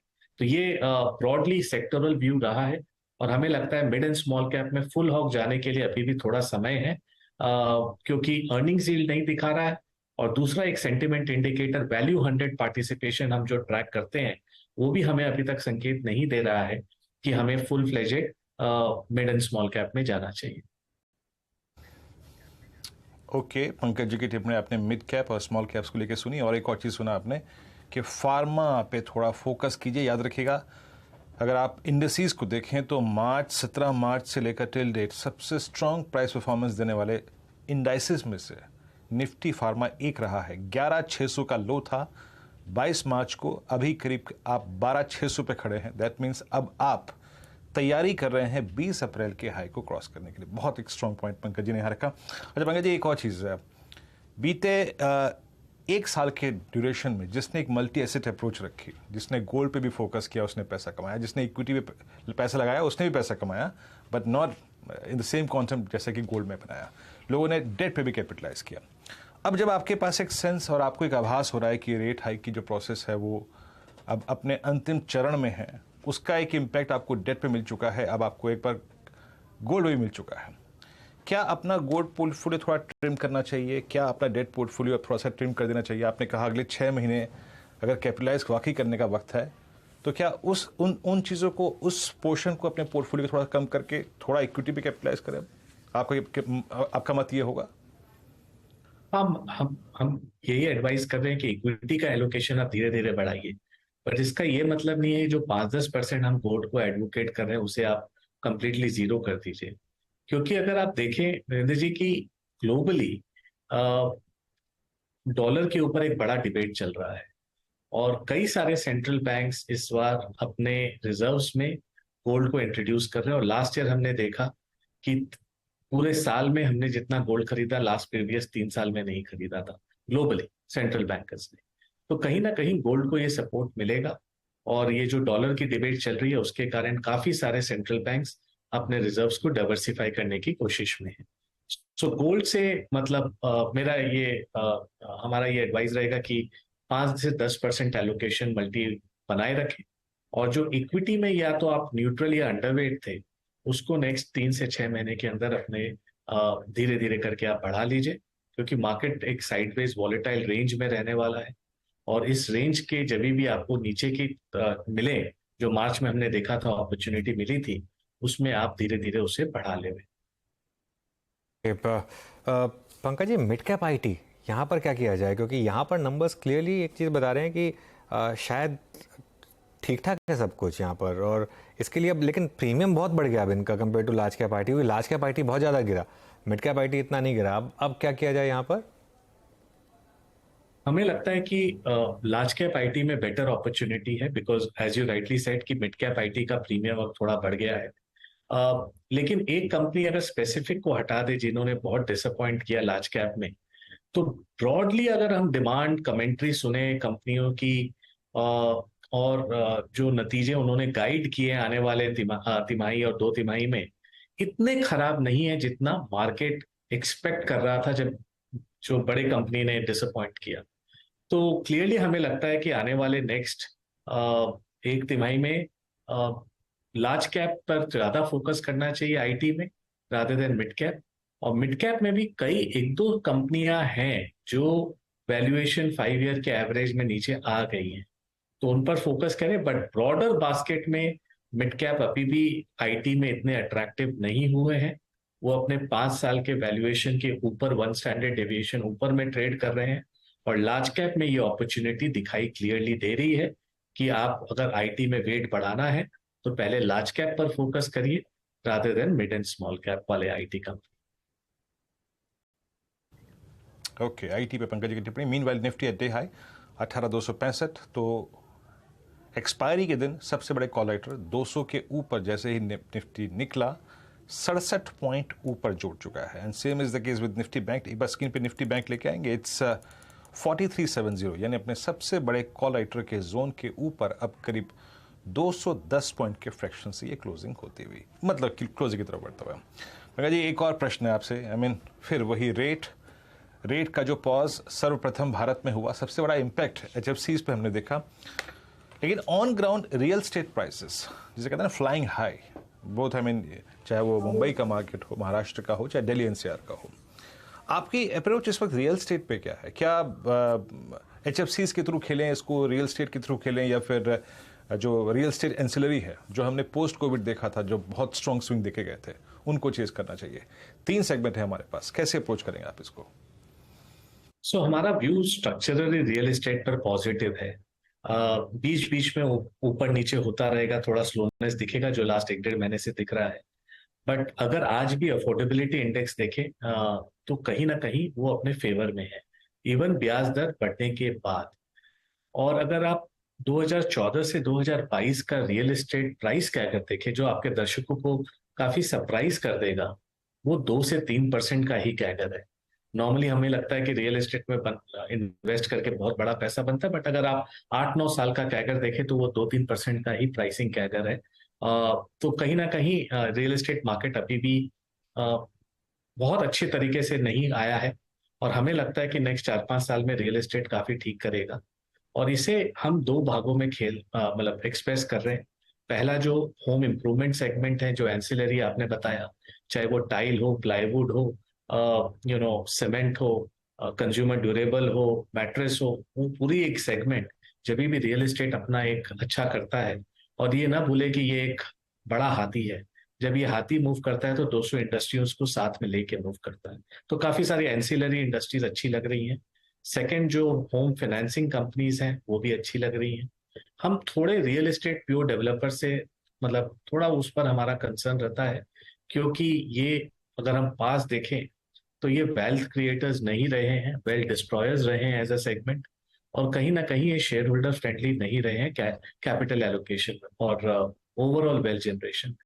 तो अगर हमें रियल एस्टेट एक्सप्रेस भी करना हो तो हमें लगता है ये दो सेगमेंट से बेटर एक्सप्रेस किया जाए, जहां पर बैलेंस शीट स्ट्रांग है, प्रमोटर पेडिग्री स्ट्रांग है, कैश फ्लो स्ट्रांग है, और सारी मोटा मोटी कंपनियां इस क्षेत्र में अपने क्षेत्र के लीडर्स हैं, 1, 2, 3। तो अगर इस तरह अगर पोर्टफोलियो को देखें, और कई हमारे पोर्टफोलियोज में ये व्यू हमने एक्सप्रेस ऑलरेडी किया हुआ है, तो अगर आप इसे देखें तो ये नेक्स्ट 2-3 साल के लिए वेल पोजीशन लगते हैं। पंकज, बहुत बहुत शुक्रिया हमारे लिए समय निकालने के लिए, और एक शानदार सत्र भारतीय बाजारों में प्ले आउट होता हुआ।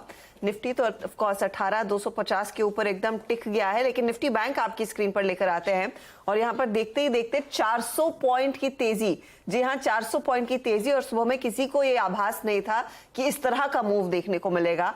43,700 के ऊपर निकल चुका है निफ्टी बैंक, और निफ्टी भी डे हाई पर ट्रेड करता हुआ। तो हम जब HDFC एनालाइज कर रहे थे तब HDFC थोड़ा सा ठीक था, लेकिन अब आप देखिएगा करीब 286 पॉइंट्स का कंट्रीब्यूशन यहाँ पर SBI का पार्टिसिपेशन है, कोटक का तो है ही, एक्सिस का भी, और ICICI बैंक में भी अब आप गौर करें तो ये भी पॉजिटिव टेरिटरी में आ चुका है, क्योंकि इसका हमने जिक्र किया था, निचले लेवल से करीब आधे % का मूव देखने को मिला है।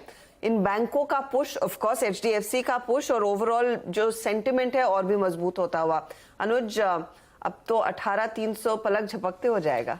बिल्कुल, देखिए भाजदा, मैं 3-4 चीज़ें बोलूँगा यहाँ पर। वो जो वैसे कॉल है वो 8 वाली वैसे 64 होके आई, बाय द वे। मतलब हैंड ऑन हार्ट मैंने नहीं सोचा था कि इतना पैसा बनेगा, लेकिन ये बुल मार्केट का कमाल होता है। इसमें आप एक बार आपको एंट्री लेनी होती है, उसके बाद बाकी आपको मार्केट संभाल लेता है। आज सुबह की कमेंट्री में एक चीज़ मैंने 2 चीज़ें बोली थी कि एक 43 बैंक की निफ्टी में 18,210 कि 18,210 के लेवल के ऊपर आपको बस 5-10 मिनट टिकना है और उसके बाद आपको चेज करना है।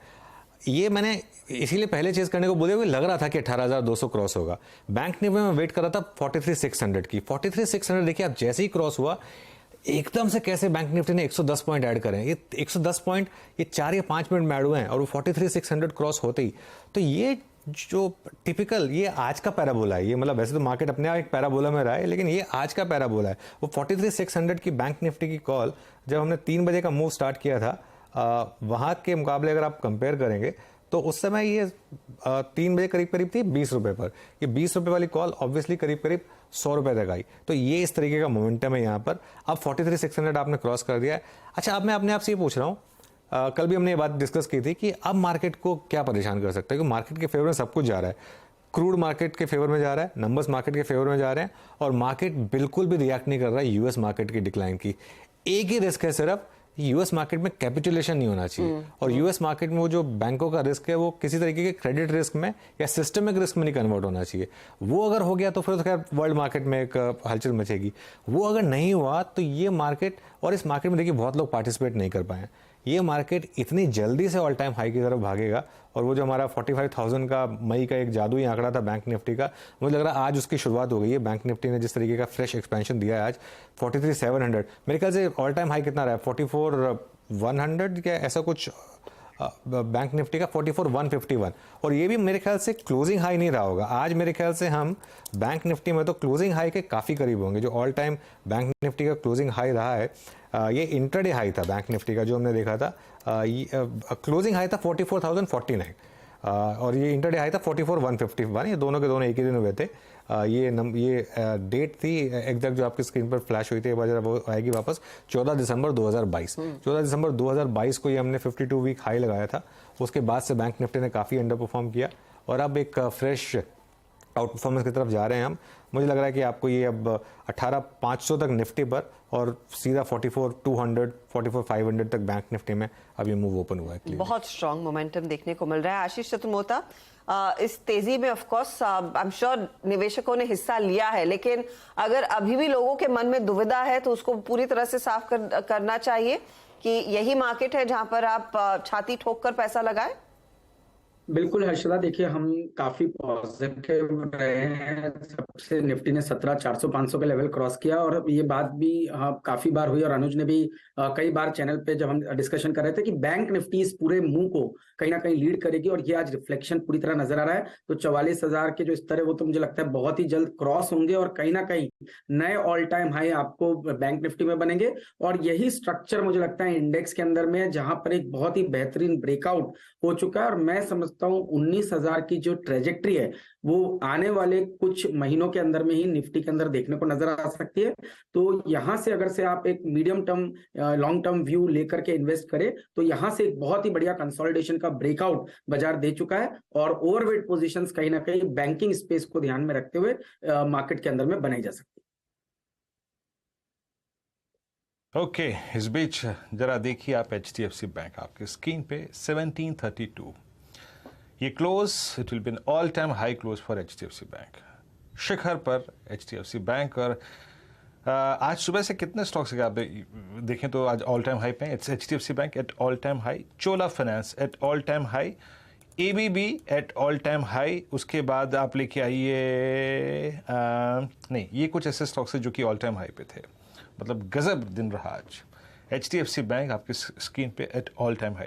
अच्छा, अभी काम करते हैं BTST रेट्स को थोड़ा सा पिक कर लेते हैं। एक बार जरा डाउ जोन्स फ्यूचर्स लेके आइए। हालांकि याद रखिएगा आज जिस चीज़ को हमने सबसे ज़्यादा महत्व दिया, importance the, that was crude. Crude का रिट्रेसमेंट सहायक रहेगा हमारे लिए अगर आप देखें वो फैक्टर। डाउ जोन्स फ्यूचर हालांकि इस वक्त अगर आप देखें तो 9 अंकों पर है। मैं BTST रेट्स पिक करना शुरू करता हूँ। मानस बताइए आप क्या कैरी करेंगे फ्राइडे मॉर्निंग के लिए? देखिए, फ्राइडे मॉर्निंग के लिए स्टेट बैंक ऑफ इंडिया को लेके जाएंगे। यहाँ पर आई थिंक एक क्लोजिंग बेसिस पे देखेंगे तो एक ब्रेकआउट हमने ऑलरेडी देख लिया है। 580 रुपए के भाव चल रहे हैं, करंट लेवल्स पे खरीदारी करने की राय रहेगी। 574 के स्टॉप लॉस से 592 तक के टारगेट आपको स्टेट बैंक ऑफ इंडिया में देखने को मिल सकते हैं और कॉल ऑप्शन भी ले सकते हैं। एट द मनी वाला कॉल ऑप्शन लीजिए, 580 वाला call option state bank of India का 11 रुपए 80 पैसे के आसपास ट्रेड हो रहा है। वहां पर 9 रुपए के स्टॉप लॉस से खरीदारी करनी है 20 रुपए के टारगेट के लिए। ओके, देखिए हर्षदा, मार्केट कई बार कितनी चैरिटी दिखाती है। HDFC बैंक की बात हो रही थी कि HDFC के नंबर आए, स्टॉक 2.5% भाग गया, HDFC बैंक हिला भी नहीं। और तभी बात हुई थी कि अब तो इनका मर्जर होना है, अगर HDFC भागा है तो HDFC बैंक अपने आप भागेगा। और उसके बाद वो स्क्रीन पर तेजी प्ले हुई HDFC बैंक में। देखिए वो HDFC बैंक के नंबर्स के बाद वो जो वर्टिकल मूव आया था, और लेकिन HDFC बैंक बिल्कुल नहीं हिला उस समय पे, लेकिन 5 मिनट के बाद आया और वो पार्टिसिपेट किया और वो क्या ज़बरदस्त स्क्रीन पर मूव। और इस समय all time high HDFC bank का, और अब ये मेरे ख्याल से 100-150 पॉइंट आपके ऐसे ऐड कर देगा HDFC बैंक, क्योंकि एक फ्रेश एक्सपेंशन यहाँ पर शुरू हुआ है। गाबा सर, आप क्या ट्रेड कैरी करेंगे BTST? और वो स्टॉक है बैंकिंग क्षेत्र से state bank of India, trade करा है 580 के आसपास, टॉप होगा 575। गाबा सर नहीं, गाबा सर SBI हो गया, सॉरी, आज आपकी ट्रेड किसी ने प्रीएम्प्ट कर दी।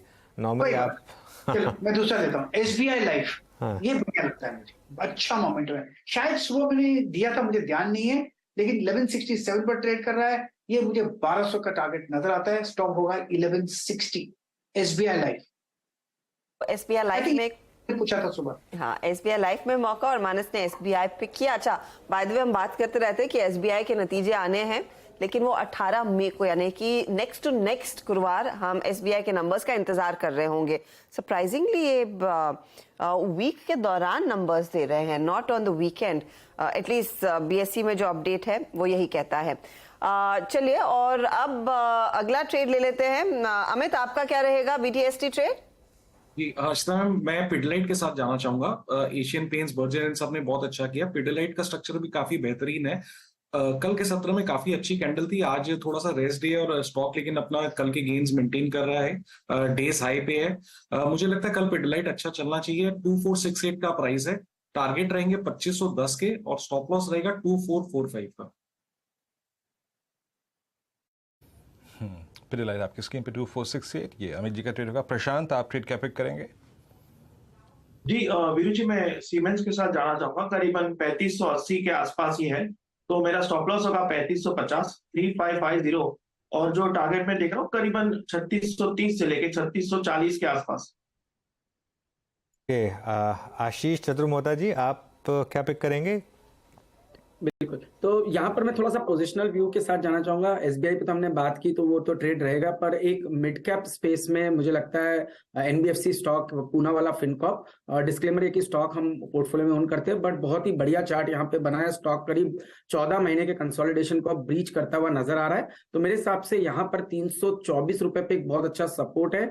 ये सपोर्ट अगर से स्टॉक होल्ड करता है तो मेरा मानना है ऑल टाइम हाई क्रॉस होंगे और स्टॉक कहीं ना कहीं 360 की ट्रेजेक्ट्री में जाता हुआ मुझे नजर आता है। तो बीटीएसटी के लिए नहीं, पर थोड़ा सा एक हफ्ता भर के व्यू से भी इसको ले तो ये एक अच्छा ट्रेड मुझे इस समय पे नजर आता है।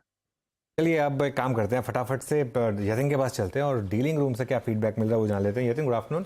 क्विकली अनुज जी, 2 स्टॉक्स जो डीलिंग रूम्स के फोकस पे है। सबसे पहले ब्रिटानिया, कल रिजल्ट्स हैं और रिजल्ट्स के पहले काफी सारी एचएनआई डेस्क पे खरीदारी देखने को मिल रही है। इन जनरल जो एफएमसीजी स्टॉक्स हैं वो रिजल्ट्स के बाद थोड़े बहुत अपटिक में दिखाई पड़ रहे हैं। यहाँ डीलर्स बीटीएसटी की ट्रेड सुझा रहे हैं और मे सीरीज में फ्रेश लॉन्ग्स यहाँ बनते हुए दिखाई पड़ रहे हैं।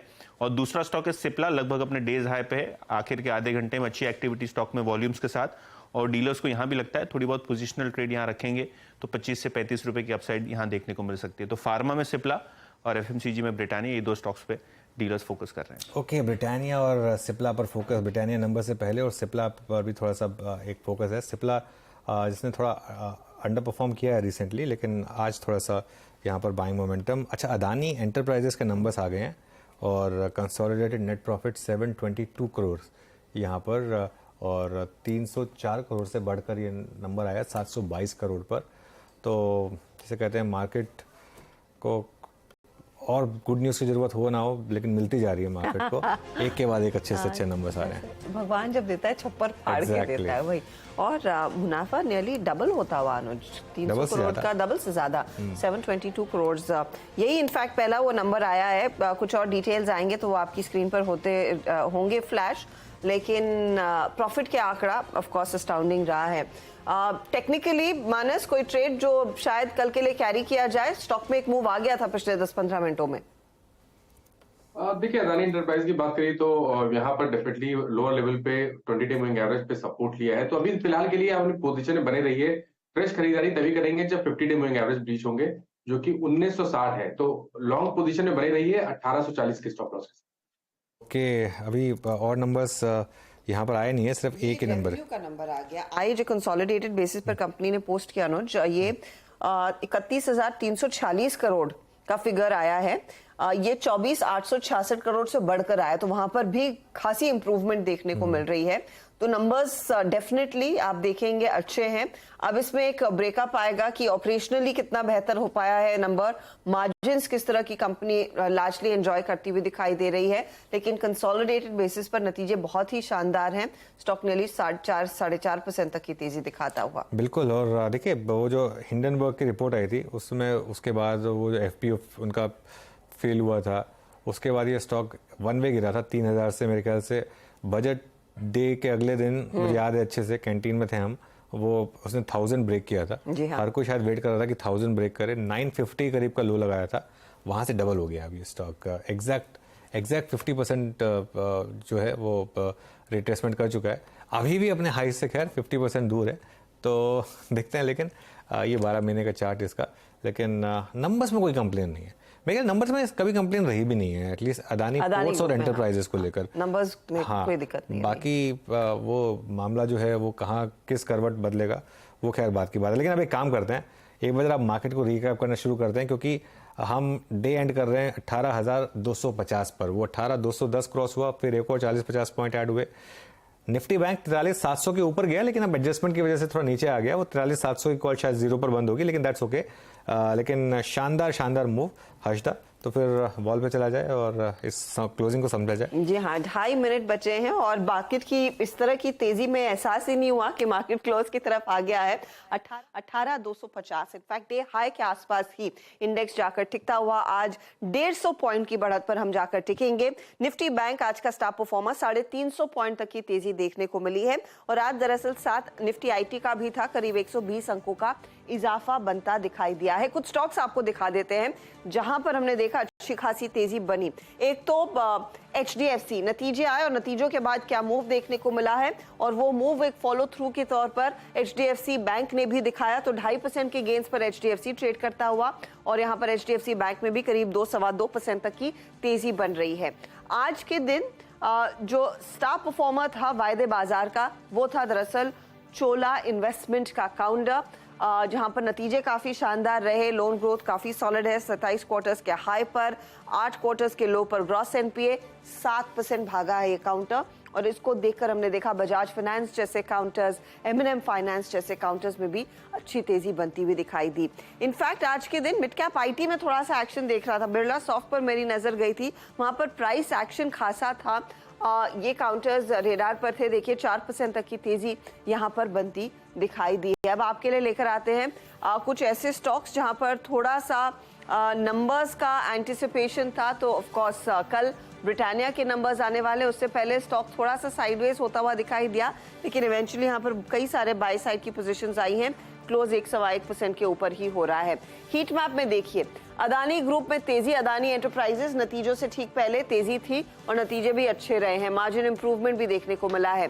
फिर अदानी पोर्ट में खरीदारी, लेकिन NBFCs का दिन, बजाज फाइनेंस क्लियरली विनर्स में 3% ऊपर, नियरली 3% की तेजी HDFC में देखने को मिली है।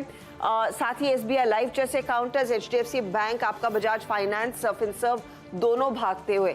SBI अब अगली कड़ी है इन रिजल्ट्स में, बैंकिंग साइड पर 1.5% ऊपर आज भागा है। एशियन पेंट, कच्चे तेल में जो गिरावट आई उसका फायदा इधर मिलता हुआ दिखाई दिया, सेंटिमेंट पॉजिटिव हुआ है। IT की मैं बात कर रही थी तो TCS पॉजिटिव साइड पर, आपका HCL टेक पॉजिटिव साइड पर, इन्फोसिस में माइल्ड गेन्स देखने को मिले। टेक महिंद्रा में भी हमने देखा करीब 0.38% तक की तेजी। आज के दिन इंडसइंड बैंक में कुछ मुनाफा वसूली, UPL, नेस्ले जैसे काउंटर्स, ICICI बैंक पॉजिटिव में आया। फाइनल क्लोज बाय विस्कर थोड़ी सी नेगेटिव हो रही है, लेकिन निचले लेवल से यहाँ पर डिसेंट रिकवरी देखने को मिली। और ये है आपके लिए क्लोजिंग बेल 18,240, 41 पर निफ्टी जाकर टिक रहा है। 151 अंकों की बढ़त पर निफ्टी बैंक पूरे जोश में 43,700 के दर्शन हुए। 43,641 पर आज का क्लोज, 328 पॉइंट्स की बढ़त देखने को मिली है। और एडवांस डिक्लाइन रेशियो बेहद पॉजिटिव। आप गौर करें यहाँ पर 1980 बढ़ने वाले शेयरों के सामने सिर्फ 902 हैं गिरने वाले काउंटर्स। तो मिड कैप्स में जोश, ऑफ कोर्स बाकी इंडाइसेस में भी तेजी दिखाई दी है। चलिए आपके लिए लेकर आते हैं सीधा सौदा में कौन से ट्रेड्स आइडेंटिफाई किए गए थे मार्केट खुलने से पहले और कहां पर रिटर्न्स बने।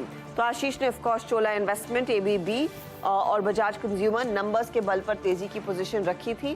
पेट्रोनेट LNG वही नंबर्स के बल पर मंदी की पोजीशन थी। आवास फाइनेंसेस नतीजे अच्छे, लेकिन मैनेजमेंट यानी कि MD ने रिजाइन किया, स्टॉक करेक्ट हुआ है। चेन्नई पेट्रो 2.5% ऊपर, BPCL में 1.5% का इजाफा, कच्चे तेल में जो हो रहा है उसका फायदा इधर। और बॉम्बे बर्मा में अभी भी वो गो फर्स्ट का कोलैटरल डैमेज जारी है, कल टूटा, आज फिर करीब 2% तक का नुकसान देखने को मिला है। ओके, तो फिर एक बहुत ही शानदार सत्र यहाँ पर समाप्त हुआ और कल फ्राइडे है अष्टा, और लग रहा है कि शायद जिस तरीके से इस वीक का ट्रेंड रहा है एक और रीज़न मिलेगा बुल्स को सेलिब्रेट करने का। वीरो शानदार क्लोज और मार्केट में ज़बरदस्त मोमेंटम। जी हाँ, और शुक्रवार इस मोमेंटम में कब आ गया पता ही नहीं चला। हाँ, सोमवार नहीं था इस बार, वो थोड़ा सा खल रहा है, लेकिन let's hope for the best कि शुक्रवार को भी पारी इतनी ही शानदार रहे जितनी रही गुरुवार को। रहेगा शुक्रवार का इंतजार। नमस्कार।